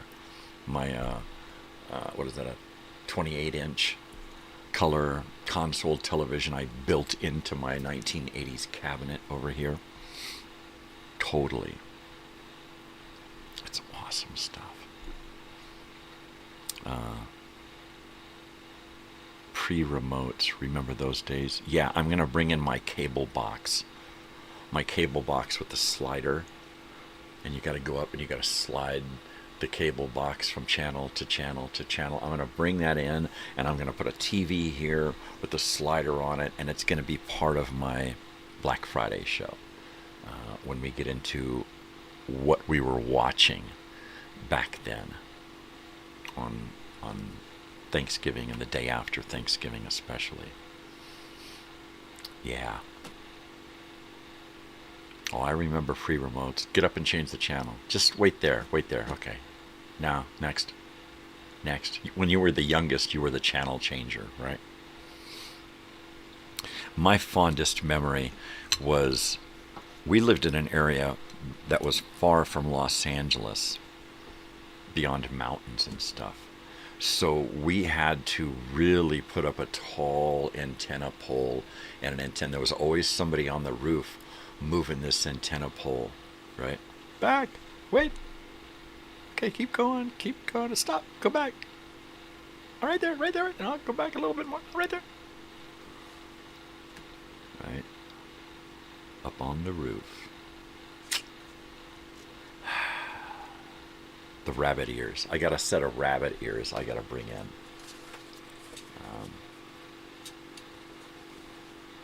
Totally. Where is it? Where's my stuff here? My show for Friday. Cable box TV, rabbit ears. This pen. I need new pens. Rabbit ears. They're cool too.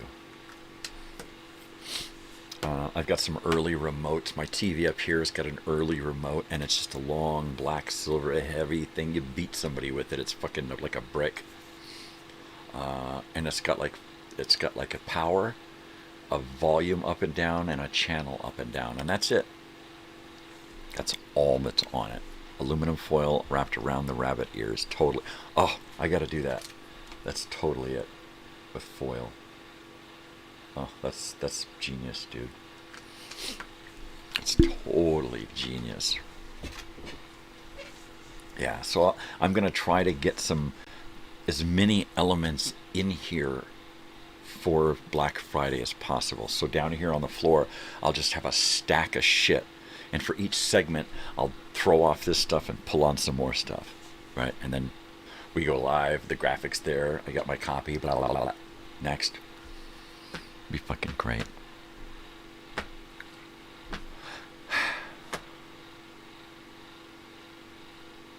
fucking great.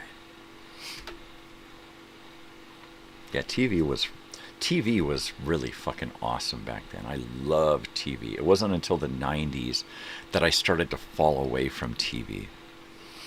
And it started to become tedious because it was just so commercialized, right?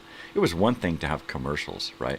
But the commercials, they were the people that you knew on the shows that you watched were doing those commercials, right? The commercials back in the 80s, 70s, and 80s, there were a lot of consumer advocate people and programs and stuff. So we had products back then that were pretty righteous. Products that lasted, so they're still around today, right? And you don't get that now. Nobody hands down their smart TV to their children. Nobody hands down a Tesla car. Nobody's going to hand down their Bluetooth speaker to their children. You do hand down your old Chevy and your old Zenith and your old stereo system, right? That's because the shit fucking lasted. That's why I'm surrounded by all of this old shit, because it's still fucking good. Yeah. Oh, I gotta heat that up. It's a good thing my be right back sign is up there. My producer forgot to tell me to take it down. So I'll be right back. There you go. There you have it. Right there in front of you.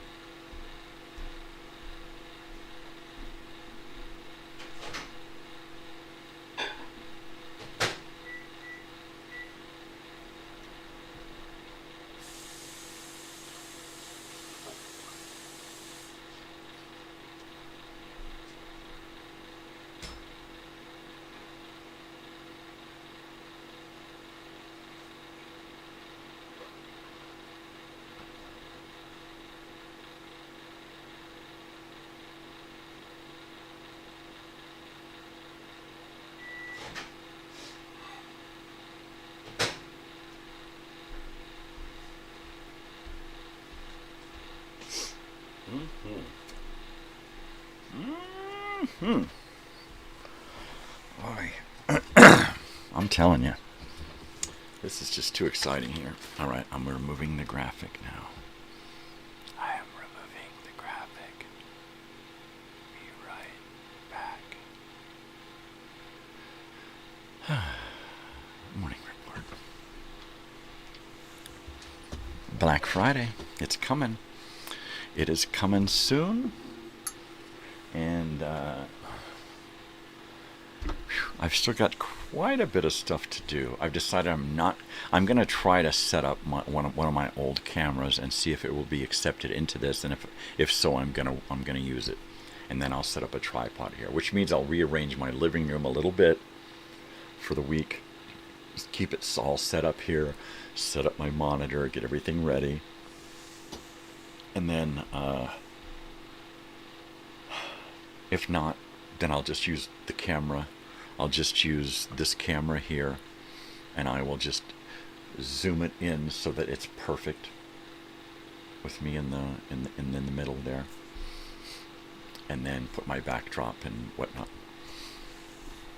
I'm hoping, and it doesn't really matter if it does or not, but I'm hoping that I can use this older camera. It's just got a great older feel to it that's going to look great on the TV screen. Right? Totally. Yes. I watched the second episode of Ken Burns' doc last night. Cool. And you have to remind me again, what was that documentary about again? Polygamy? Ken Burns, polygamy. Totally. Totally. Oh, man. I keep looking at my list of Black Friday stuff to deal with. And I haven't looked at the calendar yet, so I'm not sure. Have you bought all your ingredients for your Thanksgiving dinner yet? No. A lot of what we use is fresh. So I can't really buy it until about 2 days is the latest, or the earliest I can buy it is 2 days before, on Tuesday. So, of course, if we get there on Wednesday and that turkey is gone, we're going to have to go out Wednesday and buy a turkey to cook. But most of what I get will be fresh ingredients. It's all about the American Revolution with Great Britain. Oh, okay. That's right. That's great. Ken Burns, he's an alien. He's an alien documentarian, historian, archaeologist who's sent down here to create these cool little time capsules about American and world history, right? And I think that's fucking awesome. You could buy the turkey now. Yeah, but we have a turkey frozen in a freezer up the street. So if that turkey is still there, we're going to thaw it out overnight on Wednesday and cook it Thursday. If it's not still there, if somebody has pilfered it, that's fine. Somebody needed a turkey, and we will go out and get another turkey. So we're not going to buy one yet. But I do have to go out and I have to get celery. I have to get fresh cranberries. I have to get fresh green beans. I have to get fresh sweet potatoes. And then when I do that, I'll go ahead and buy some marshmallows and some stuffing and get some fresh onion and some fresh raisins, some fresh walnuts. And I'm just going to go all out, you know. In fact, this year I might even put some whole sliced up mushrooms in the green bean salad so that it's got more mushrooms than just the cream of mushroom soup. So, Ken Burns is a genius. I totally agree. I've got his Civil War documentary behind me on the shelf on VHS. It's great. It's great. It's great.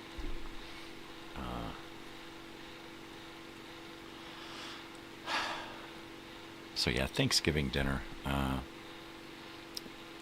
Drop it in boiling oil. There's not here. If we had a big yard where we could put it and we knew it would be safe if it went wrong, then I would totally do that. But in this house outside, there's nowhere to do it that I would consider safe.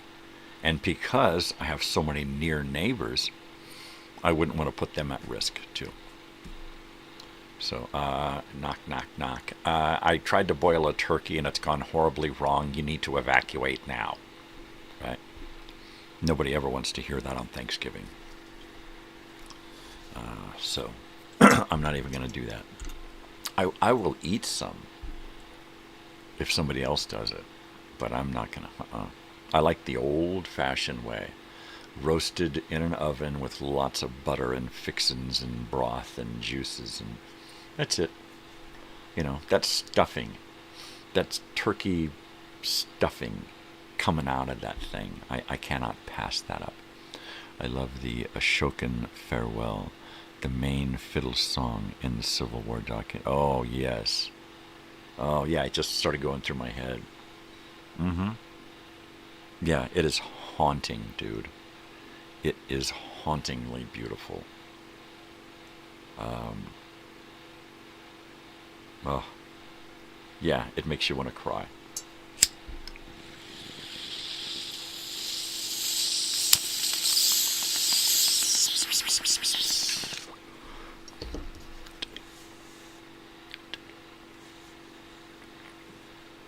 Is that Peter Coyote narrating?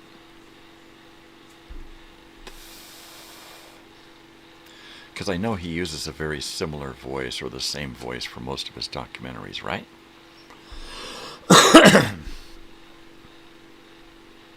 But I never really paid too much attention on who it was.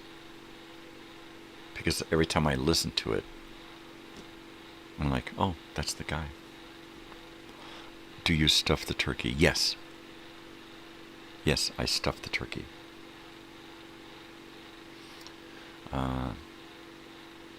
I make a whole bunch of stuffing that morning while I'm prepping the turkey. And then I let that stuffing cool off a little bit, and then I just pack that stuffing in there. Peter Coyote, that's who it is, and all those spoken words. Oh, that's great. Yeah, I own the documentary series on VHS, and yeah, I think it's about time that I get my old TV here turned on and warmed up, and turn on my VCR, and watch some of that stuff. What I need is a neighbor who wants to come by a couple of days a week and watch old shit with me, right? Somebody who's younger and who wants to really get into learning about that kind of old shit. Who's somebody who's into the time travel, right? And that would be cool, you know. I would ask Joey, but he doesn't like to watch TV and movies and that kind of stuff, and I totally get it. My daughter's the same way. Peter Coyote is the main narrator on the new one as well. Oh, I love Peter Coyote. He is great. E.T., right? Just a great voice. Just a great voice. It's like Ed Harris in that Wyatt Earp docudrama on Netflix right now. Oh, it is fucking great. Ed Harris, old Ed Harris narrating this thing, and he does such a great fucking job. Yeah, I love when they get those old guys to use their voices, right? Books on tape, audio books with an actor, an older actor reading it. Oh, I love that shit. Yeah. Totally.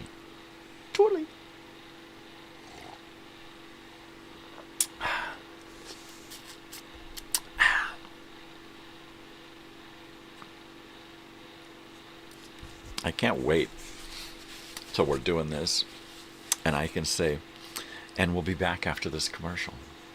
We'll be back after this commercial break and station identification.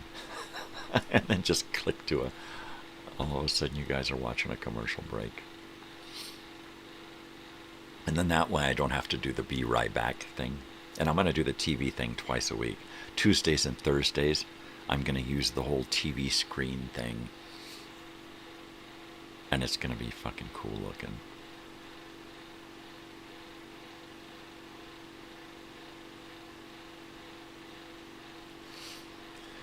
On Mondays we'll do the movie screen, whether it be in a theater, drive-in, or in a classroom.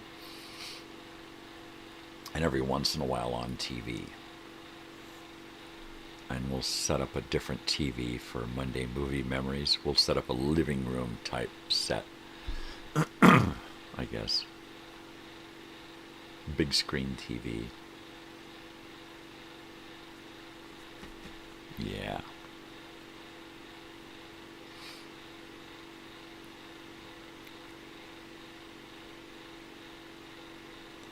I'm going to have to take my teeth in and get them adjusted, my dentures.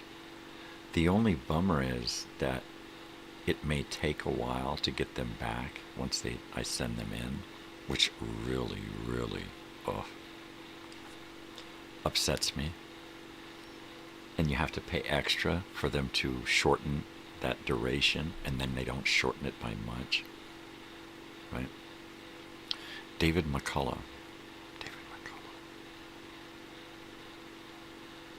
Well, you guys should get a room. David McCullough. I'm not tracking you. Who's David McCullough?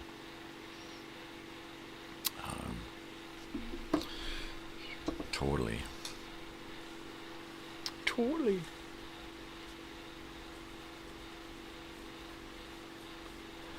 I'm in Black Friday mode here, and I keep drifting off to Black Friday. I really hope there's not much going on today. I think there's a check-in today at one house, and hopefully there's no checkouts at the other houses. Of course, checkouts are good. Checkouts mean money, but it also means I gotta get up and go do shit. So, and if that's the case, that's the case. But I would prefer to just sit here. What's neat about cleaning a house is that my mind is here.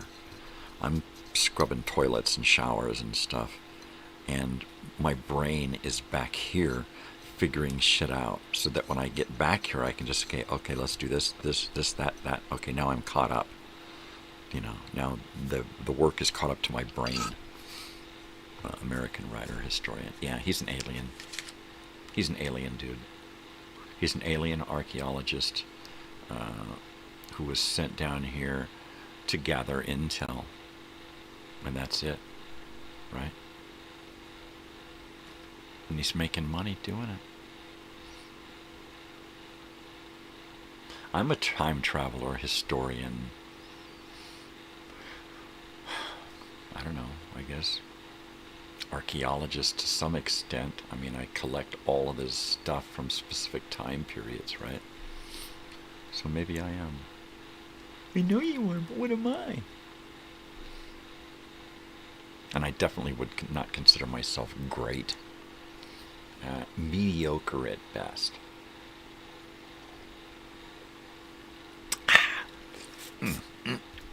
Oh yeah. It's bong hit time.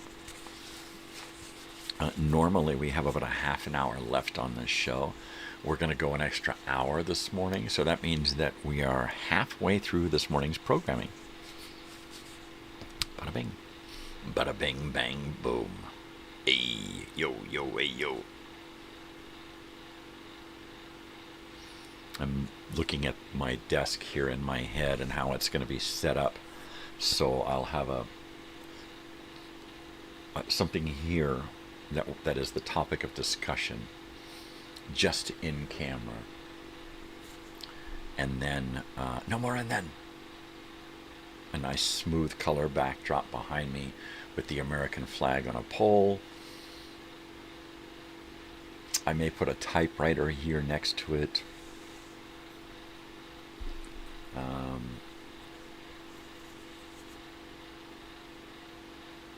And then have a nice smooth background area behind me, up above me, so that I can hang my graphic there digitally.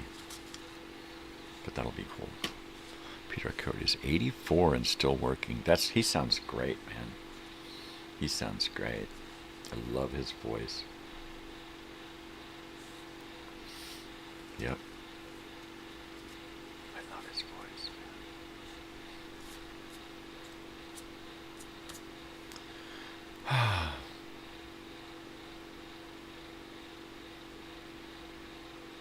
Drifting off into space, 'cause I'm just a spaceman. I'm a space cowboy. I'm a space cadet. I am a space cadet.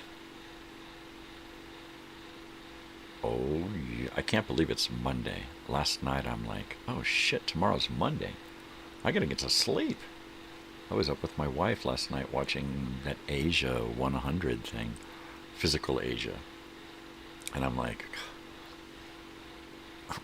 I'm passing out on the couch. She says, you want to go to bed? I'm like, yeah, let's go to bed. No, let's just finish watching this. Halfway. And then it's like, all right. We got to a commercial, and she got up, and I'm like, all right, I just turned the TV off. And then she got into bed, and at 10 o'clock was watching Naked and Afraid while I was passing out. And I did. I passed out. Woke up at midnight, had to take a piss, and my neck was crooked. And I laid out straight after that. And was up 3 more times after midnight to take a piss. And by 3 in the morning, I was ready to wake up. So I tried my hardest to sleep until 4. And then snoozed 10 minutes and got up. And had my shit together here by 4:20. He was the main narrator in the West, the Roosevelts, the Vietnam War, country music, the American Revolution, all Ken Burns. Oh yeah, wow, that's great. I'd like to have that'd be a great library collection, right? All of that on DVD or VHS or something in your movie library. You know, the Ken Burns wing over here. Totally.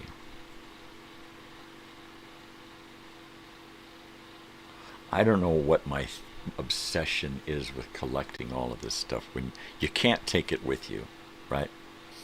And ultimately, at some point, eventually, we get to the point to where we have to be confronted with the fact that you can't take it with you. All you can do is amass all of this stuff and then try to bequeath it to somebody who's going to pay as much respect to it as you do. And that's it. That's all you can do. you know, or start selling it off to people who feel the same way about that kind of stuff, right? And I don't know. I just don't know. I just don't know.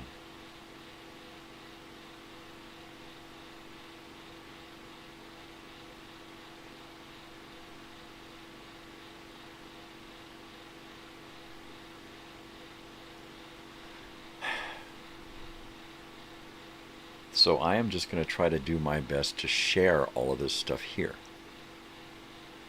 Right? And we will try to get through as much of this stuff as we can throughout the next year. Talk about music. We're going to talk about all of those educational films and movies and stuff that we've got already loaded up onto the channels. I'm over 2,000 videos on my channel, right? 500. It's got to be 500 or so that are live. We've got 500 or 600 educational films. A lot of, like, almost 1,000 old-time radio shows, I think. There's just so much stuff. So I think we're going to create a lot of live videos that are going to share much of what's on the channel and hopefully all of what's here in my house. Thursdays, we're going to talk about books. I think books are going to be a big thing we can talk about on Thursdays. Where's my other?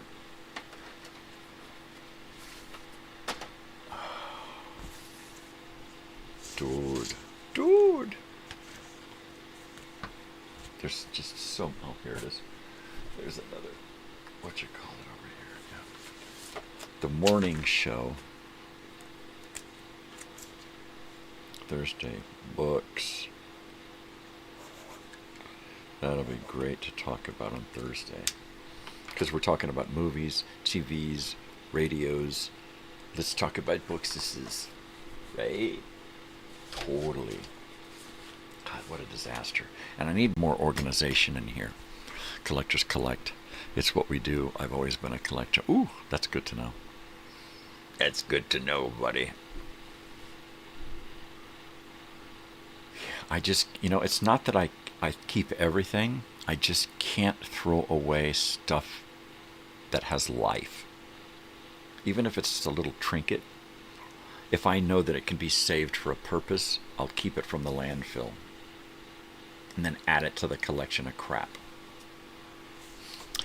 I hope that someday none of this goes to the landfill. And all of it gets renewed, recycled, reused, carried on into the next generation.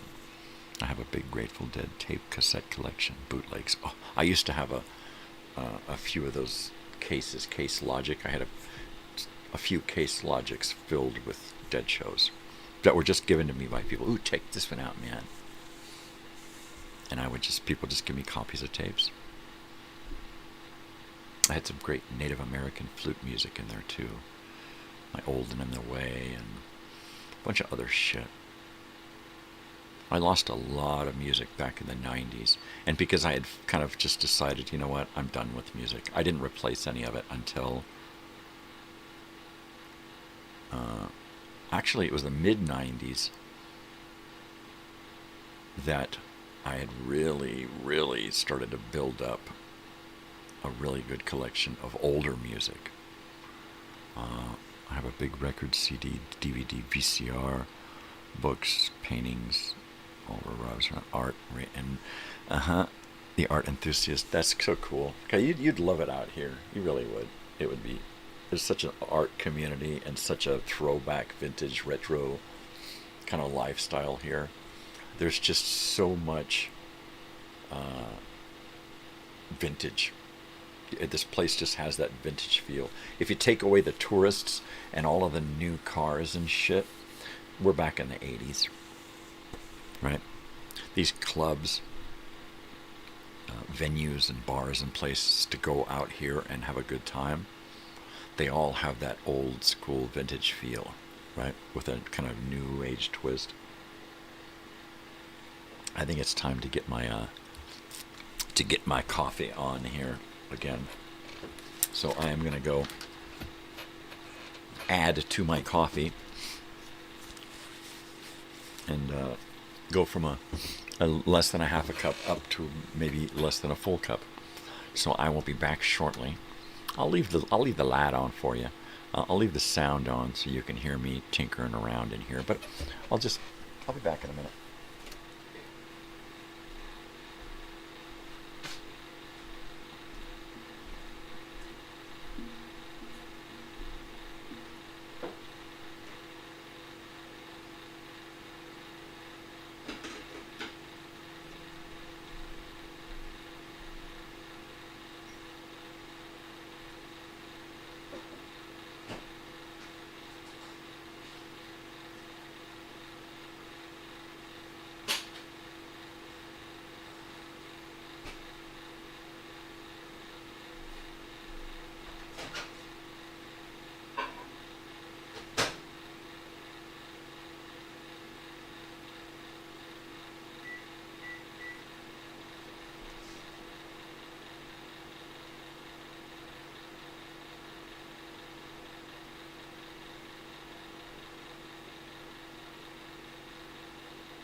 Yep, I just can't help thinking about dreams, you know, living in a dream state.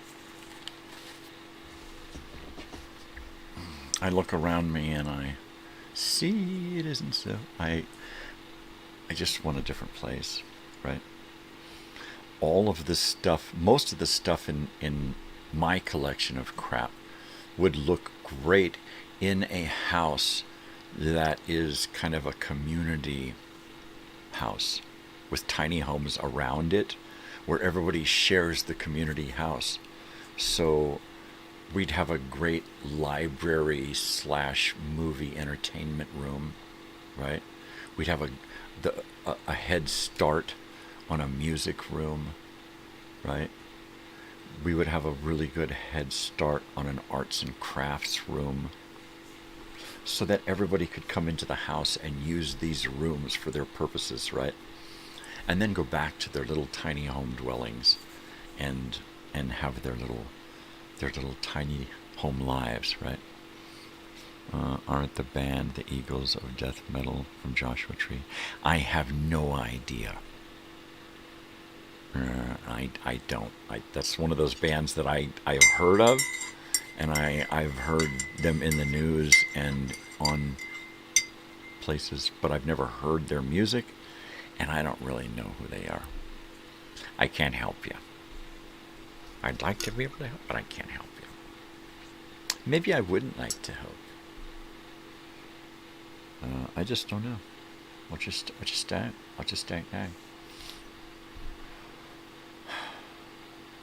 I hit my daughter up and asked if, when she got caught up on the papers and things that she has to write now, that she sit with me for a couple of hours and do some research. I just told her research. I didn't fill her in.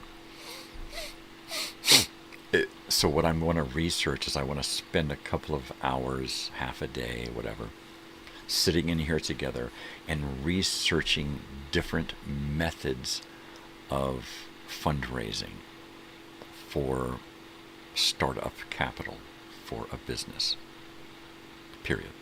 And we're going to figure that out. Once we get a handle on that, and it looks like we could have a direction there for the amount that we need, then I'm going to spend the rest of the time between, I'm going to try to go on her winter break, where she's off for a month. I'm going to hit her up a couple of times there and try to spend a few months putting together the whole package for the arcade. And it all hinges on fundraising. If the fundraising looks like it can work, then I will put together the whole, plan, the whole business plan, and then take it from there. And then go back to her and say, okay, look, this is going to be our summer. Our summer is going to be focusing just on this one job, just this one task. Raising funds and starting an arcade somewhere in town. There are a few buildings available, and if it looks like the fundraising is a good thing, we might look at a metal building.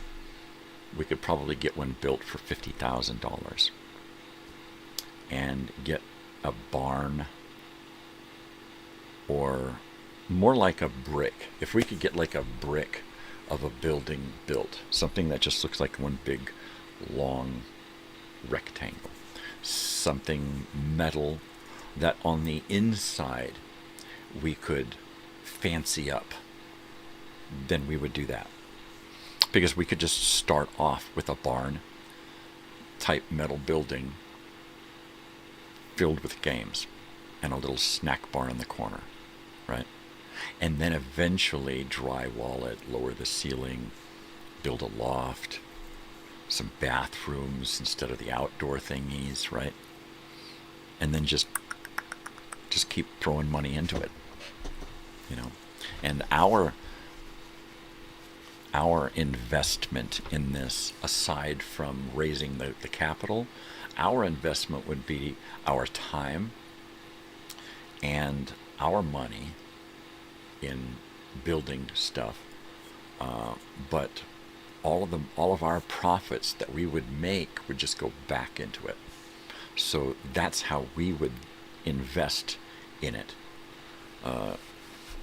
so that eventually, after the first year, hopefully, we would have put in as much time and money and profit back into it to offset the money raised, right? So that we would be balanced with that. And actually do an in-town fundraiser, and mainly just an awareness party, so people know. Queens of Stone Age, who are from Joshua Tree.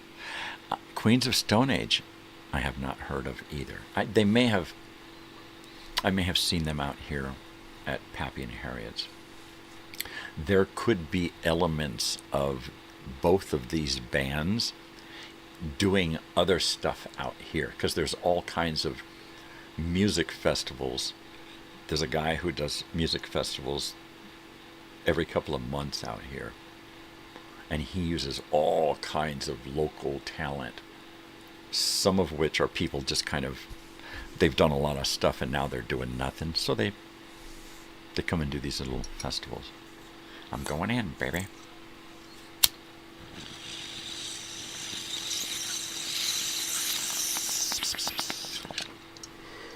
Totally.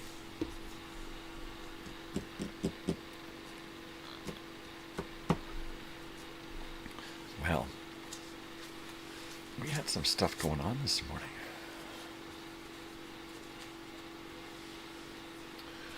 Yeah.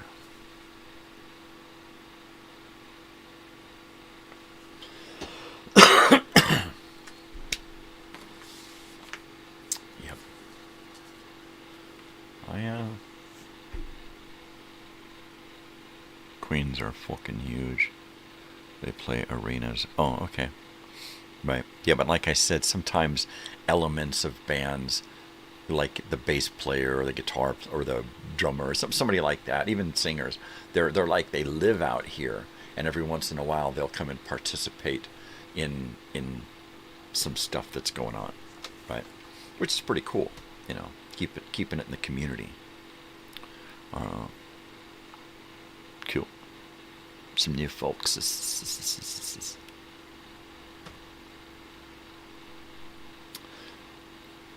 Black Friday is coming up. I got Thanksgiving to deal with, so I am pretty much Monday and Tuesday. I'm gonna try to dial in this show and get everything set up. My set, my desk, my props, my camera, my mic, my lighting, my monitors. I got to get all of this set up. So I'm going to try to get that set up Tuesday. And then Wednesday, I won't really have to do too much. Because Thursday, I'm going to be doing a show, but I'm also going to be cooking a turkey afterwards. And then Thursday is pretty much a long day, getting into bed early. And let's see, Dubs sent me a link here to these Queens of Stone Age. Oh, totally. I know them. I don't know shit. Gotcha. But it's neat because you'll be out here and all of a sudden you go, hey, isn't that the guitar player for Psychedelic Furs? That's right. Hey, what's up, dude? And they just pop up, you know. And then you'll hear like, oh shit, you just live right over there, huh? Well, what do you know? What do you know? Art, music, and outdoors. That's what's big out here. Art, music, and outdoor stuff. Mountain, rock climbing, mountain biking, which, you know, isn't really mountain. But there's a lot of hiking out here through the desert, just trudging through the desert in 120-degree weather. And people are like, yeah, sign me up. Let's hike all the way out to this place that nobody ever goes. Nope. No, thank you. WW. All right, cut this out because these dings. You hear the dings. You're going to wake my wife. The dogs are going to start looking at me like, hey, Eagles of Death Metal, Peace, Love, and... okay. Gotcha. I'll check those out later after the show. But cut it out. I can't turn it down because I'll forget to turn it back up. And then I'll miss 1,000 calls. So, cut it out. Cut it out. Darn it. Wait till after the show and then ding the hell out of me.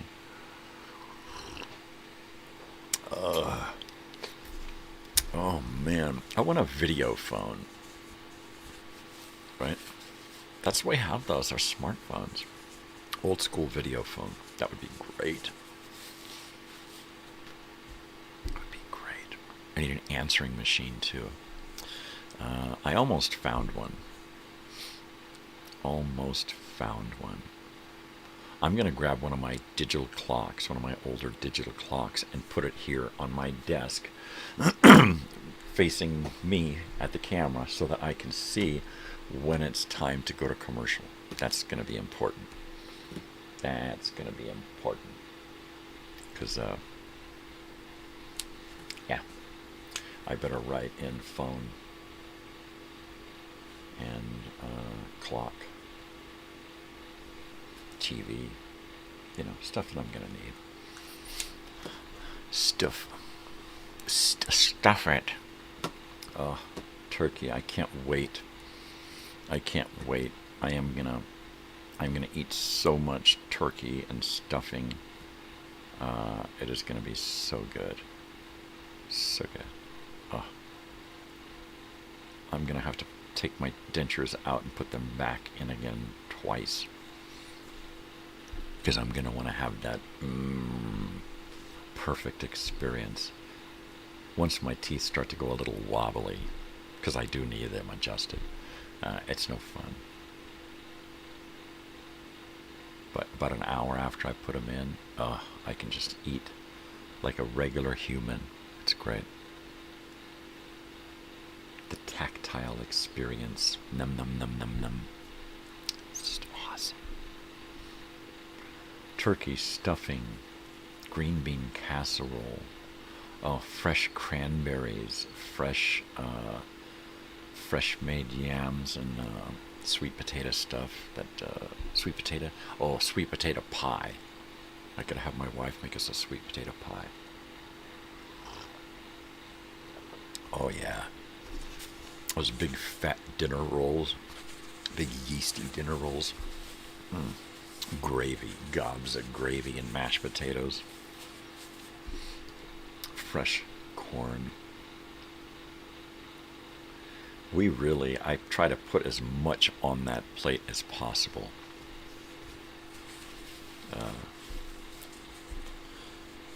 And then we'll get the biggest platter we have, and I'll just set it up like you don't believe. And we'll send it next door. That's a must every year, to send a huge plate next door. And then when we're putting carving up that turkey and packing it in the fridge, we send over a big container filled with turkey so that he can do the cold sandwiches the next day, because you gotta do that. And then the next day I will have turkey sandwiches for lunch and turkey leftover dinner. So on Friday I'm gonna be sleeping all Friday and then get up and do the show, which means right before my show I'm gonna make a big turkey sandwich and wrap it up and stick it in the fridge, and then I'm gonna make a cold plate of turkey dinner and wrap it up and put it in the fridge. And then at some point I can pull my Thanksgiving dinner out, leftovers, and chuck it in the microwave and heat it up. And then when it's done, add a little bit of cranberry and a little bit of sweet potato to it.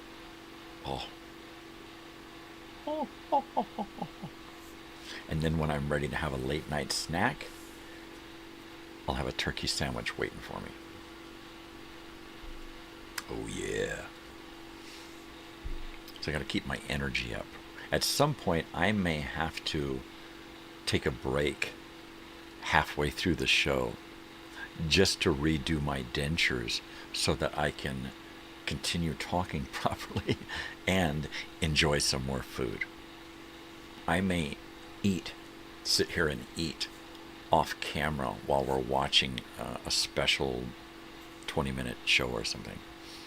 And then we may have to watch something else while I run and redo my dentures. I hope that's not the case. I hope I can put them in and eat dinner right away and not have to deal with them again until the show's over. But you never know. Shit happens. It's just the way it is sometimes. It's 7 a.m. here on the Pacific West Coast of these here United States. It is November 24th. We are just a few days away from Thanksgiving, but most especially, we are just a few days away from my Black Friday 12-hour special, my TV special. I'm going to be on here 12 hours from 6 p.m. Pacific Standard Time to 6 a.m. Pacific Standard Time. That's a long time. I may fall asleep. I may get tired and say, fuck it, I'm going to bed. You guys are on your own. I may be stuck here at midnight with nobody except the crickets. And I may just say, okay, well, there's nobody here, so that's the plan. When nobody's here, I'm just going to call it quits. You get to take your daughter into school today. No, it's Thanksgiving week. She's got the week off. She does. I think she was staying up last night to write one more paper. She had to watch some videos, make some notes, do a discussion, and then write a paper. So what she usually does now, because she's been at this for so long, is she'll have to read something. So what she'll do is she'll what we call skim. She'll skim through it and pick up what she needs to know. She can look at a paragraph and fucking read it like that, right? Look at a paragraph and like she just read that paragraph. Okay, here's her reading a paragraph. Okay, I just read that paragraph. That's fucking crazy. So she skims through the stuff, which is even faster than that. She's just looking through, skimming through all of the big words. And when she gets done, she'll take a quiz and pass it. So that's what she does now. She goes back to school on Monday. Yep. So she's really good at it. Knock on wood. I don't want to jinx her. But she's really, really good at just getting the gist of the stuff. And the way her brain works. She's been doing this school stuff for so long, and she's so good at it. She just kind of does autopilot, right? And then when she writes, she doesn't feel like she's writing good. She doesn't feel like she's hitting all of the... She'll get done with a paper and she'll say, yeah, it sucked. And then she'll get an A. And she'll be like, what do you know? And I said, well, you must be getting them all of the facts that they want. And she's like, I just don't feel like it. It just feels like I'm not even doing it. And it's just, and I said, well, that's because it's become easier. It's become so easy to do this stuff that you don't put a lot of work into it and you get your A because you don't have to put a lot of work into it. You know, it's just the way it is. She's starting to get used to that. It's unfortunate that she's going to be done with school and she's gotten so good at it, right?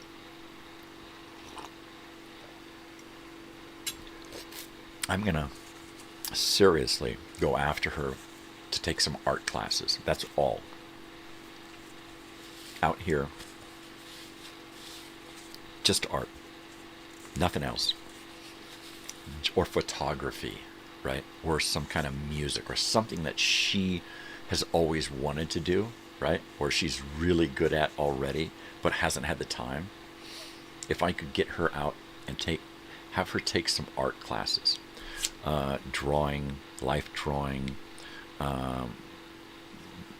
drawing 1 and 2, painting 1 and 2, sculpting 1 and 2, photography 1 and 2, that kind of stuff.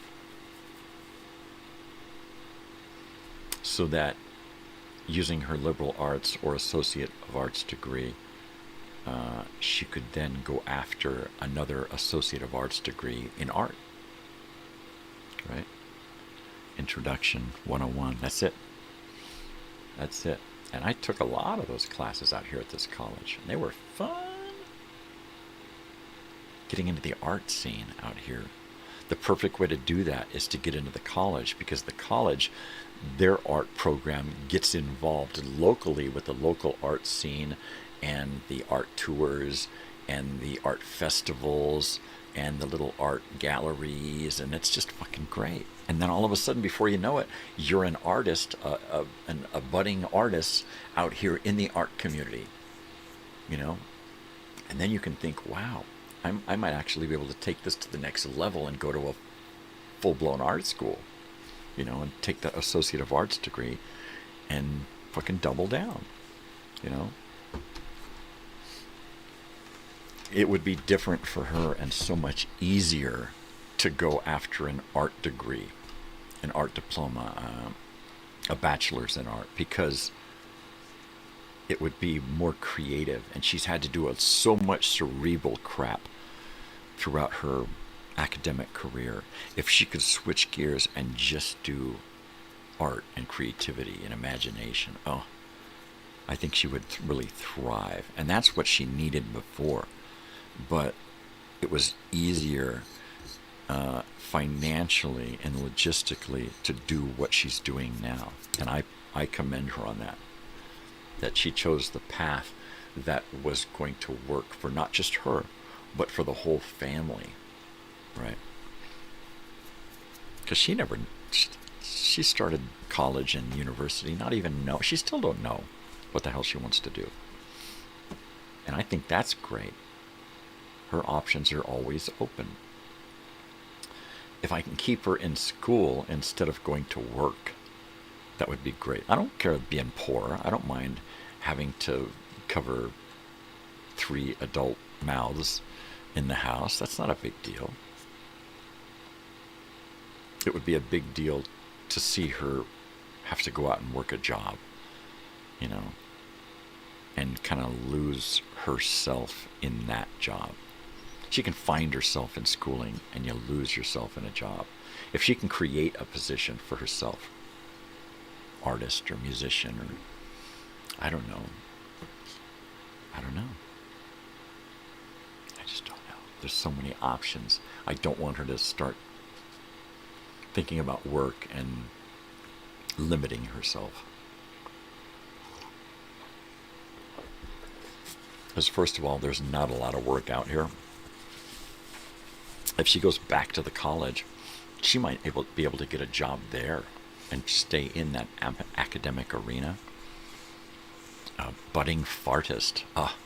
My father, we had this album in our collection. That was the fart competition.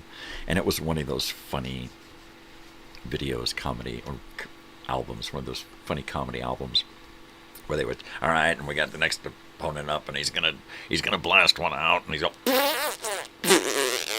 right? And it was just all farts. And it was just one of those stupid, I think it was National Lampoon's, actually. It was just ridiculous. The fart competition album. And that reminds me of a poster that a lot of people had in their home that was the corner of a boxing arena or the front of a boxing arena, the ring, and it was like Muhammad Ali and somebody else, and then there was one that was Superman and Batman, right? But it wasn't that. It was the audience, the faces in the crowd. It was just a line drawing of all of these famous people, and there were several versions of that poster, and it was really cool. And I always wanted one. I wanted the Muhammad Ali one. I think it was Muhammad Ali and Superman was the one. Yeah. Hungry freaks, Daddy. Yeah. I'm getting to where I'm always hungry now. It's like, all right, where's a snack? I need something to snack on. And I'm going to have breakfast this morning, and then at some point, pop my teeth out, clean them up, and put them back in, and then eat again, and then take them out and put them back in and eat again if I fucking have to. I'll do it once or twice a day if I need to. 3 times, I don't care. Who are the brain police? The brain police? I know the dream police.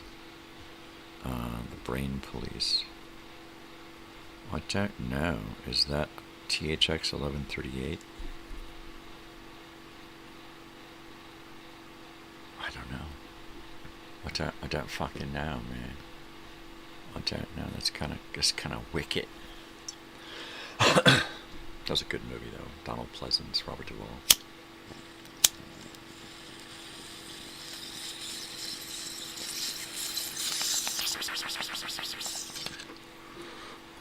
Wicked.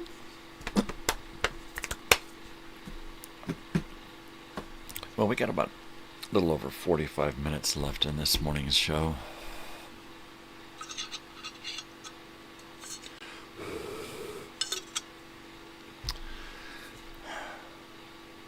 And then I am going to get back to work here.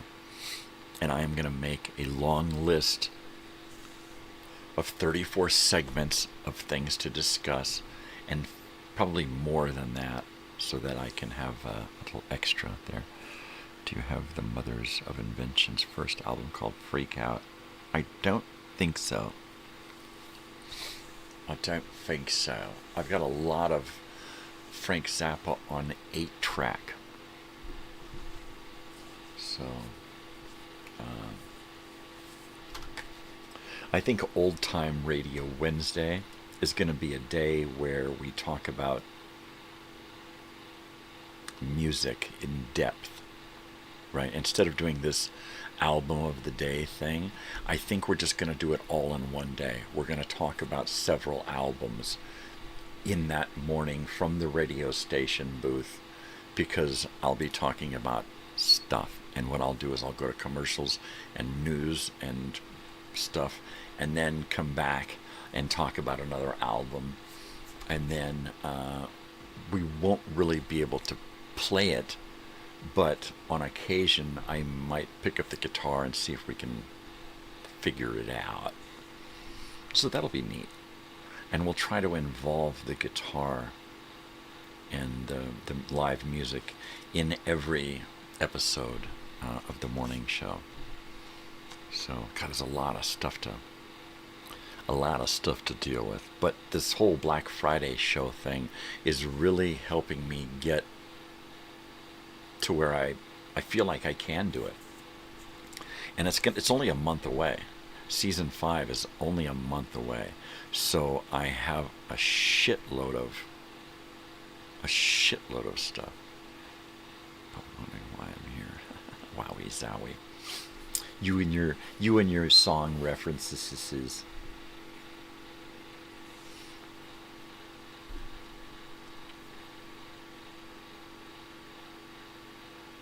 Yeah, it's such a challenge to try to get all of these elements together for the new season. Help, I'm a rock. I can't happen here. It can't happen here. Oh, that's what the earth is saying. Get off of me, you freaks. Can't happen here. Ah. Mm-hmm. Oh, yeah. Mm-hmm.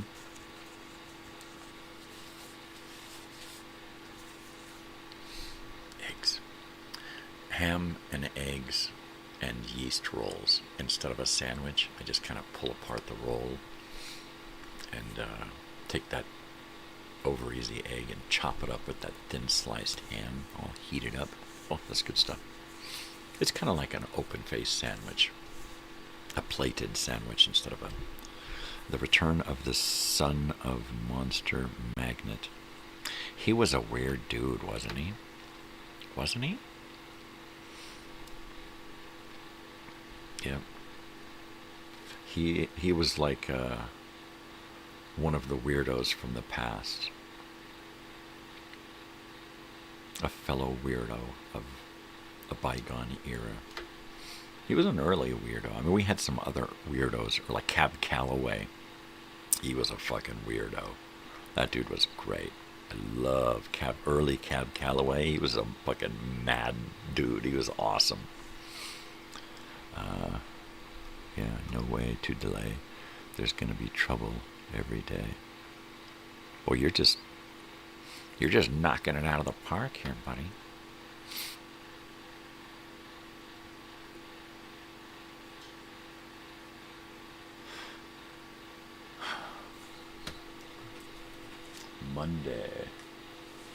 Monday, we are going to do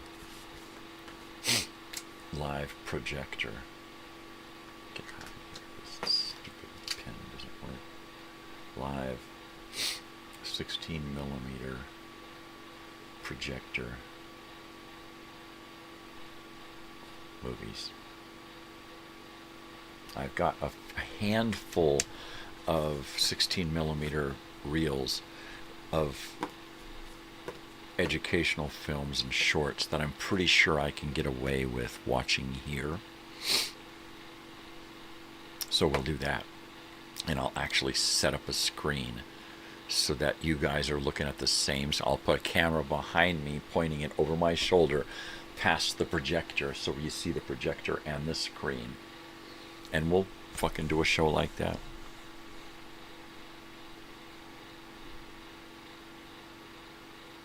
Yeah, baby. Yeah, baby. Let's see here. Oh my word.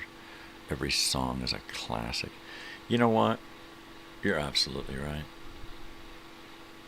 I think every song is a classic, especially if it comes from a classic era. Totally.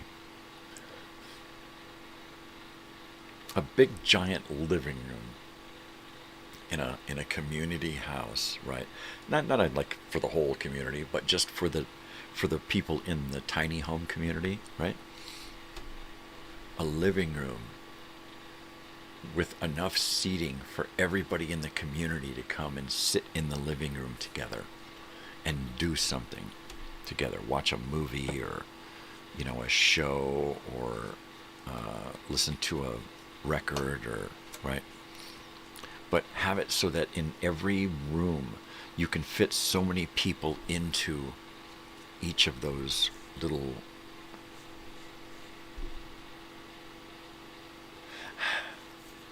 calm down. My name is Jimmy Crow. I'm an Indian of the group. Oh, I just watched Hardcastle in McCormick last night with the Indian guy from what is it? Predator. That big Indian guy. And so he played a sheriff, a big Native American sheriff who was trying to get reelected, but nobody liked him because he was Native American and they was a all-white community, right? So he turned out to be a bad guy. But it was crazy, man. It was crazy. It was a good Hardcastle in McCormick. They started getting really good shows where the Mark and the Judge started to get really tight together, you know. And then, of course, that's usually when they get canceled. It was funny because in the first 6 episodes of the second season, or 6 or so episodes, they had a new theme that was more like that theme from Greatest American Hero, right? And it was horrible. It was a horrible theme. It was fucking cheesy. And they eventually went back to the red car racing around. Rum, rum. And that great theme song that worked so well in the first season. Brunt Weenie Sandwich. I don't know anything about, what is that, Susie Cream Cheese? I ain't gonna do it. Yeah. Totally. And then I just found this other little known Brian Keith TV series, one season, where he's a cowboy, kind of a gun hand, but he just kind of travels around and helps people out, right? And loves the ladies.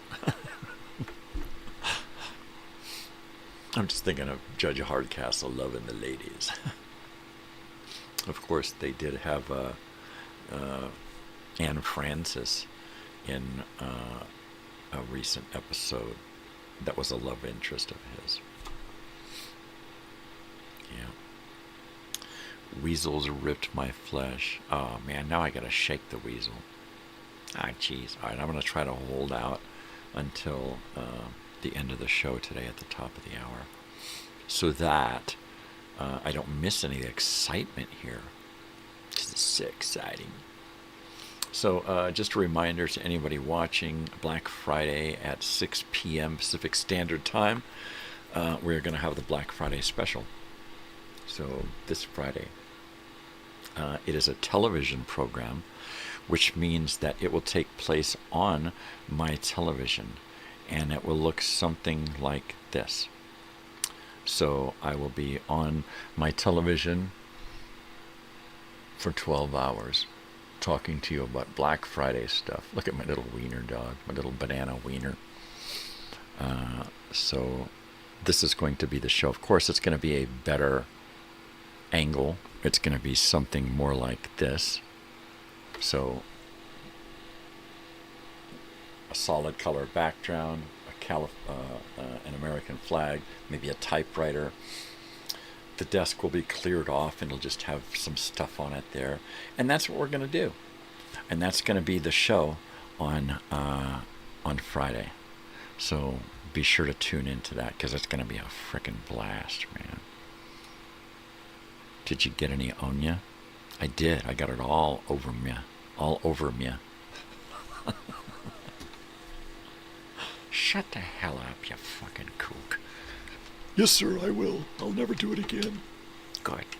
Dumbass. I am a dumbass. I can't help it. It's better to be a dumbass than to admit that you know it all. Because I know everything. I know it all. Mm-hmm. At least I know all the endings to all the good movies and TV shows, right? That's it.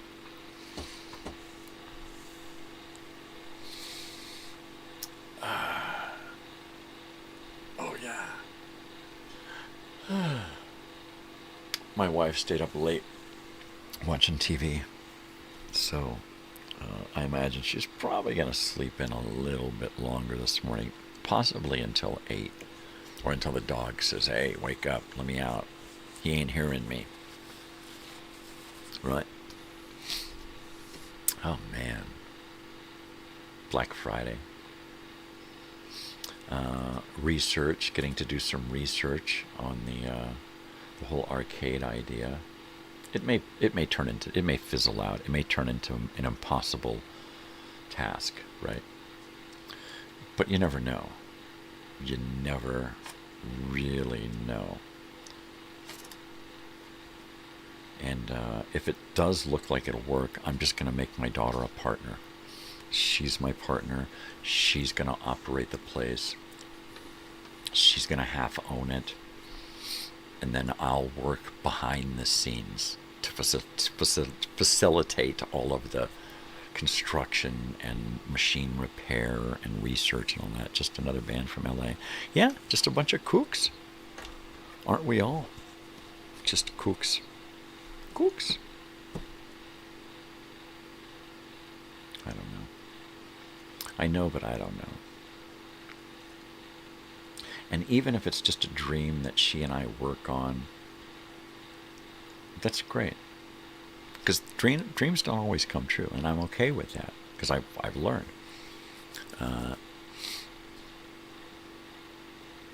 So she'll have to learn that too. Not really a Zappa fan, huh? Nah, you don't even know this guy. You have no clue. See, that's where, when we're doing the radio Wednesday show, and this is, instead of a TV, it's a radio booth from back in the day, that's when I need you as a caller to call in and talk about stuff, right? Talk about these things that you know nothing about, right? That's going to be cool. Because then you'll have something to do every Wednesday, right? Call in and be guest, Wednesday's guest, and talk about music. And then who knows? You might be one of those regular callers. Remember the bands Ambrosia and Spirit? Oh yeah, oh yeah. Baby, come back. What is that one? Was that Pilot? Yeah, there were some great bands back there. I love Ambrosia. Ambrosia still tours on occasion with Little River Band and Firefall and a couple of other of those type bands. So that's on my bucket list, is to see Firefall and whoever they can round up to play with them. I may have to go to Colorado to see one of those shows, because that's where Firefall is based. But I'll do it. How hard would it be to start an arcade in Pueblo, Colorado? The biggest part of me. There you go. There you go. Oh, baby.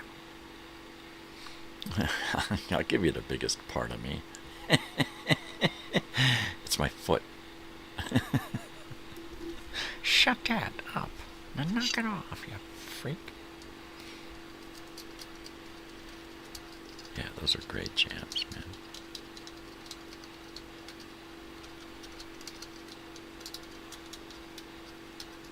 Yeah, I can hear the melody. That's great.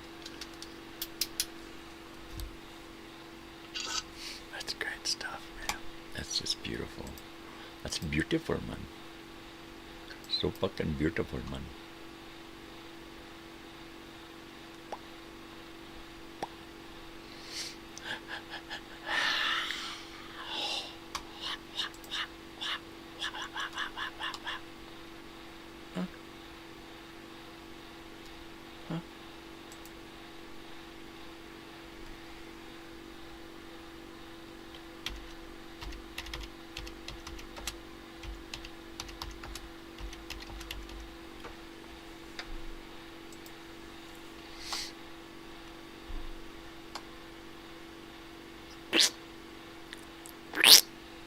Hey,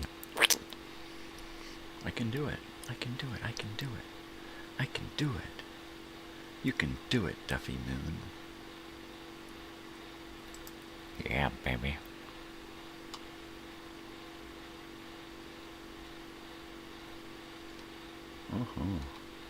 You can do it, baby. You can do it, Duffy Moon. Shut up, and I mean it. I said I mean it. Man, I am just totally in another world right now. I keep bouncing back and forth between Black Friday and an arcade and live in a little tiny home.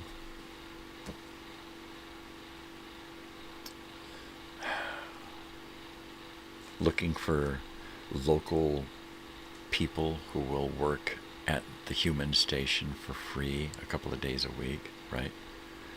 Professors, people who can come and actual get college people to show up and do a class for homeless people on earning them a certificate in some kind of work, right? Because there are people who do want to get their shit together and there's just no opportunity, right? Oh, yeah. I used to listen to some great, just some great music back in the day. Because it was all great music. The 70s.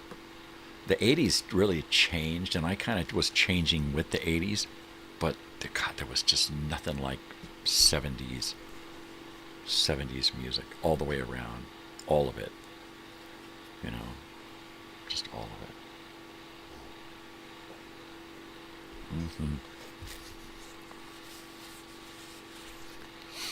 Yacht rock.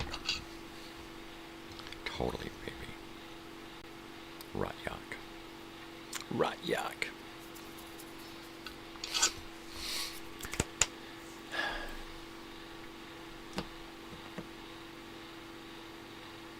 The researching the books, music, and movies that was happening back then, that's going to be one of those things, right? That's going to be like, wow, I got to come up with some elements for Black Friday that's going to say, this is what was going on, you know.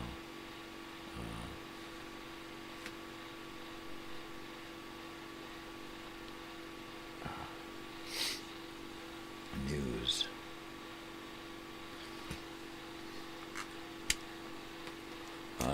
What is this?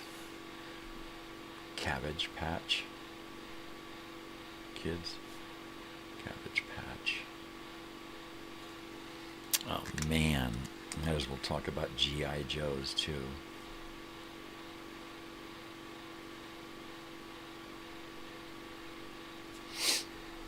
Yeah, there's a lot of shit to talk about. Did you see the recent Yacht Rock documentary? No, I haven't. I have not. I haven't, because it just hasn't been there. I haven't been here. Let's see. Yacht Rock Doc. There you go, Yacht Rock Doc. I'm assuming that this channel is not just for my daughter later, but it's also, at some point, I'm not going to be able to do this, and I'm going to be sitting here reflecting on what I've done. And I'll be able to go through a lot of these notebooks and pages of stuff and go, gosh, you know what? I never did get to see that. Let me go watch that. Or oh, there's that's the song I was looking for, you know, that kind of shit.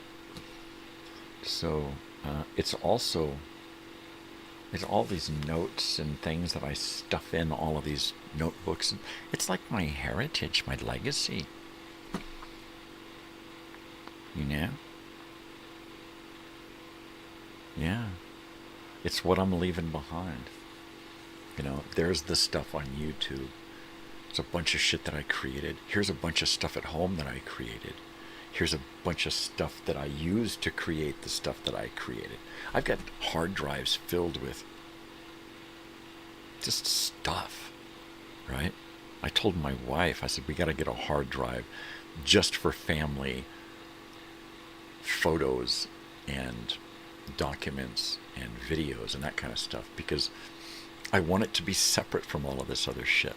I want to pull it all off and onto its own little thing, so that it's safe.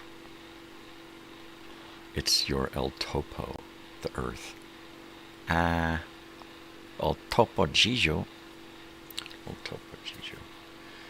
You like? I like. You like? I like. Totally. Totally, man. No, that's Senor Wences. Or Topo Gijo. I don't know. I got a hard drive for you. Hey, watch it. Yeah, a hard drive. From here to your house and back in 24 hours. That's a fucking hard drive.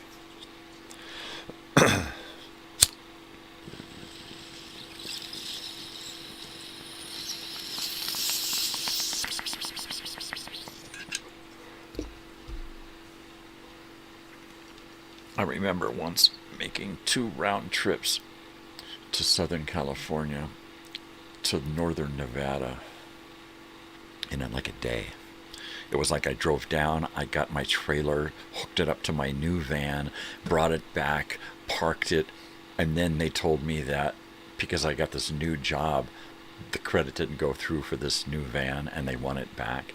So I had to drive the van all the way back down there, get the truck that I had traded in, and drive all the way. Thankfully, they still had it. Drive all the way back in that old truck, and then realize that I can't get the rest of my down payment because I didn't put the back seat back into this van. So I had to get it transferred all the way back down there. But the good part was that my truck would never have dragged our travel trailer up north.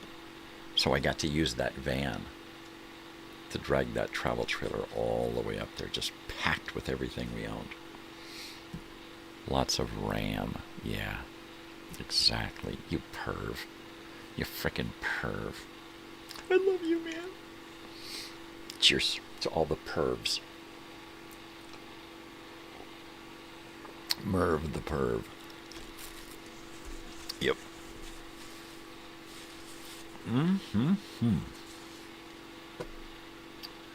This list of stuff to talk about is starting to get pretty big now.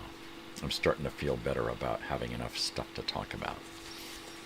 A third of it should be the places we used to shop.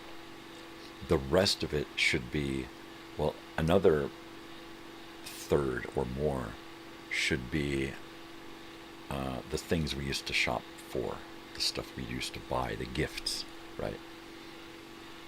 And then there should be some stuff about statistics, info, news, what was happening, you know. Some Black Friday info, before it was Black Friday. That's going to be fun. Shopping, shopping, shopping. Mall shopping, that was always fun, right? Mall shopping. The shopping experience, you know. Totally. Places that aren't around anymore. I was talking to my wife, and I'm like, what about May Company, Macy's, J.C. Penney? Are all these things gone completely? I don't know. So I'm going to be researching, I'll just research actual, what department stores that no longer exist, right? That's what they used to call them, department stores. Gone department stores. So I'll find out as much as I can about stuff, doing my research, fill in my RAM, and I will just gather up elements for each of these and stats and information and copy to cover my 10 minutes. And then I'll give 5 minutes to the viewers to leave comments for me to read, and go to commercial. Come back and do it again, rinse and repeat. And I'll just set this up so that I can do it all night long. I'll put a coffee machine here ready to start. So if I feel like I'm going to need some coffee, this looks like it's going to go and go and go, then I'll hit start on the coffee and make some coffee and have some muffins and, there you go. There you go. And just keep going, and just keep going, and just keep going. But even if it only goes 4 hours or 6 hours, at least I know that it has the longevity to go much further. I'm going to try to fill up every hour with important, exciting stuff, so that no matter when you tune in for what hour, you'll get, an old show.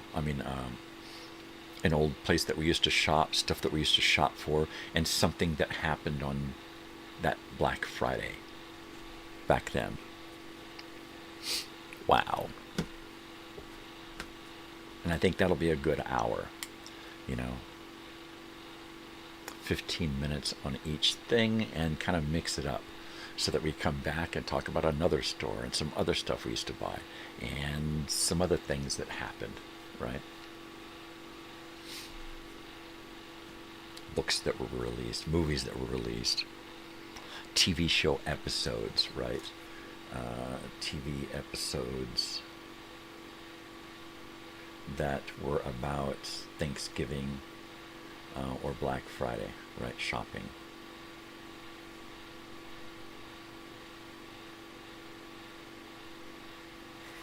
Cool. Cool. I love doing research, right? I love putting all of this stuff together. If I was getting paid for it, it would be a dream come true. I would hate getting work. I would hate getting dictated what to do by someone higher up. But if I could do this for myself and make money, that would be great. I think that at some point when I've learned enough here, I may just have to say, you know what, fuck it. I'm going to do a monetized version of this channel, call it the Green Network, and just kick it off and do its own live show. And then if that takes off, then just invest all of my time into that. And this morning show will be here watching me do that, basically. And that would be kind of cool. So it would take on a whole new life of its own. At some point have both, where I'm doing this season 5 and I've invested everything into every single day as themed and graphics and copy and elements and stuff. But then season 6 comes along, and season 6 becomes more of a behind the scenes look at the green channel. This would be the orange channel. So it'd be a behind the scenes look at the green channel while I'm making it happen. If you were getting paid, you'd end up hating it. I keep saying that. If I was getting paid to do this, it would not be as much fun, right? Unless I was deciding everything, and even in fact how to get paid, right? if I could choose how the commercials are selected for my channel, that would be great. If I could choose when I can have my commercial breaks during the live stuff and say, okay, we're going to go to break, then yeah, it could possibly work. So I may start the green channel, Crazy Old Weird Bearded Guy Green Network, and I'll just redub this Orange Network and see how much green we get. I'll not do the Bong hits on that channel because I'll be trying to get a huge audience, right? So I won't be doing marijuana references. I may reference it once in a while, but it would be more of a serious show. And we would have topics of discussion, and we would stay on topic. And it would be an hour-long morning show over there, and then we'd come back here and do my crap here. And then create videos every week to put on that channel. And then share that stuff over to this channel, and share this stuff over to that channel, and have some overlap. Yeah. Oh, I can't believe we're 15 minutes away from the end of the show. All right, I'll tell you what. We're going to go 15 more minutes unless my wife doesn't come out. I think what we're going to do is just stay on until 8. We're going to stay on till the top of the hour here, or until someone wakes up and the house starts, and then we'll wrap it up. Let's do that, and then we can just stay on a little bit longer this morning. I think it's all about the people you work with, the relationships you have with those people is everything, I think. Totally. And that's what I don't like about working, getting hired on somewhere, putting in the application, going to work, getting a job somewhere, and then finding out that you have to work with the biggest asshole in the world. Or what's even worse is these people are all right, but there's no way that you would ever go out of your way to make any of these people your friends unless it wasn't for work. If it wasn't for work, you would never want to be that person's friend. But because you work with them, you have to have this cordial, courteous work relationship. And that's what I don't like. Being forced to like someone or befriend someone that you normally wouldn't give two shits about, right? I've met some great people before, but in most of the jobs I have had and most of the people I have come in contact with through all of those jobs, I never really would have made them my friends, right? I was forced to be with these people. Turtles all down the line. Totally. Turtle, turtle, turtle. Turtle, turtle. Turtle, turtle, turtle. Yep, so we're just going to kind of see how long we last this morning. And then when I get done here, it's breakfast, and then right back to the computer until I got to do something else. This is spiritual warfare, all of it. I think you're right. Anything that we think of and dream of and feel and aspire, it's all spiritual warfare. Like that sign in town, life is war, life is love, life is religion, or life is spiritual. And looks like that's our cue. And I'm like, no, life is war. Maybe your life. I cannot stand that sign. I hope somebody comes along and, I hate to think bad thoughts, but I hope somebody comes along and says, pull that shit down, or covers it up, right? Because it's just crap. Life is war. Life is what you make of it, right? Prayer changes things. Sure, if you get up and do something too. All of these fancy, cute little sayings, you know. Give me a break. Give me a break. Live and be happy. No shit. Stay away from the bullshit. You just might. I'm a free spirit. No, you're not. You're paying your ass out to get that fucking that feeling of freedom. But I don't know how.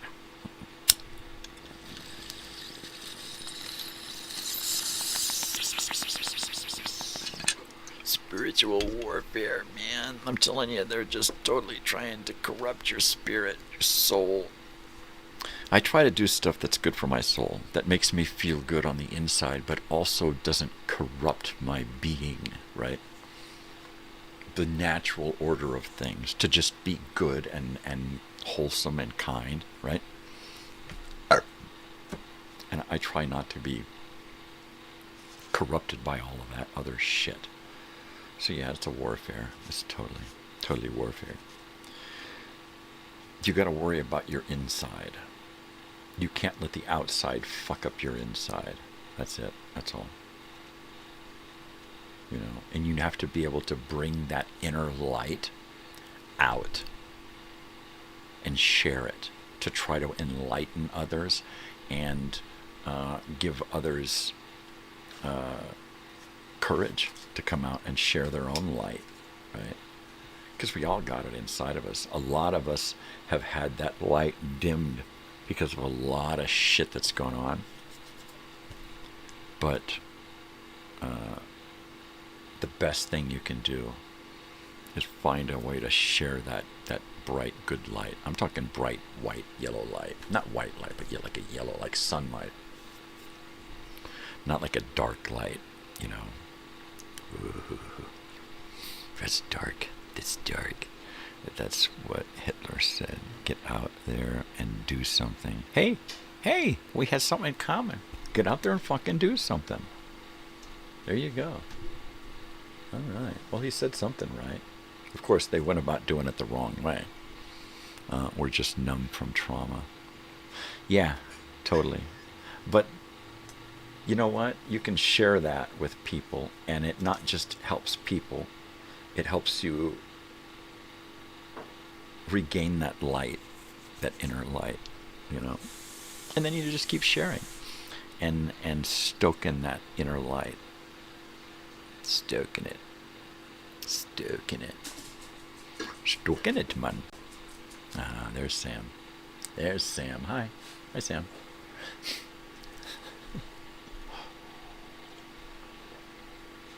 If you want to get under the blanket, you'll have to wait. You'll have to wait. I'm on camera for another 9 minutes. And then it's breakfast time. The kitchen is open. I'm ready. I am ready. I'm all ready. Cool Hand Luke is the movie of the week. And then we've got Harry Chapin, varieties and blasphemers. What? Balderdash. So totally. Check it out. Tomorrow we're going to talk about television and add something to the screen. Yeah. Ooh. Coffee. It's coffee time. Kitchen's open. Coffee's hot. The wife's awake. Dogs are awake. Things are starting to happen. We're going to get our shit together this morning. And I'll either be helping out doing something or I'll just be here doing this. If I had my druthers, I would do just a little bit of both. Right? So get as much done as I can here and then go do what I got to do out there. And then if I got some energy, do some more here. People in power will not be vulnerable, though. At least they won't show it. They won't share it with us. But sometimes they are personally vulnerable and we don't see it because they got so much power. Totally. Every once in a while you hear about something real that has happened to some of those fake people and those fake lives, and then it shakes them up, and then they do something good, right? Bacon, that's not a bad idea. We've got thin slice ham off the bone that we got from the deli. So we've been using that to make some breakfast sandwiches, little egg, little ham, little cheese, really nice bun. And that's been great. I've been using the little big yeast rolls and just kind of tear it all up on a plate and eat it because it's just fun. But yeah, I digress. We do need to get involved. We need to get out there and do something positive for humanity, for your people, for your neighbors, right? Not for yourself, not for the country, not for the party, but for the people, for us, right? Do something for us. Do something for yourself. Do something for somebody else. Right? I say that all the time. Just do something, right? Why can't we all just get along? Rodney King. Oh yeah, that poor guy. That poor guy.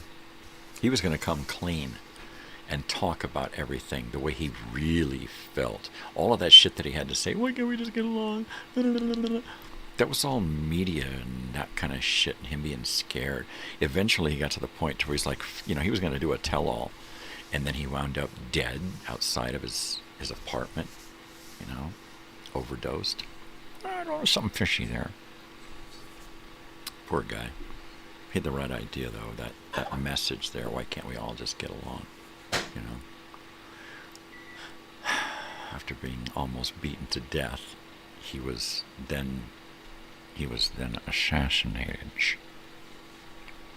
Totally. We are done with that this morning.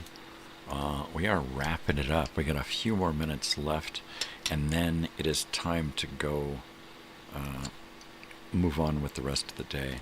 Hopefully, I will spend most of my day getting these segments figured out, getting all of my videos figured out and done, getting my file of segment graphics. He was Jesus or close, right? He was Jesus-like. And then I've got to load it all up into my program, which means I've got to have a camera angle set up. So getting all my elements for each segment and then setting up my camera, my microphone, my desk, getting all of that so that I know exactly where to hang my graphics. And then I can install them. Totally pimp. Well, don't be pump.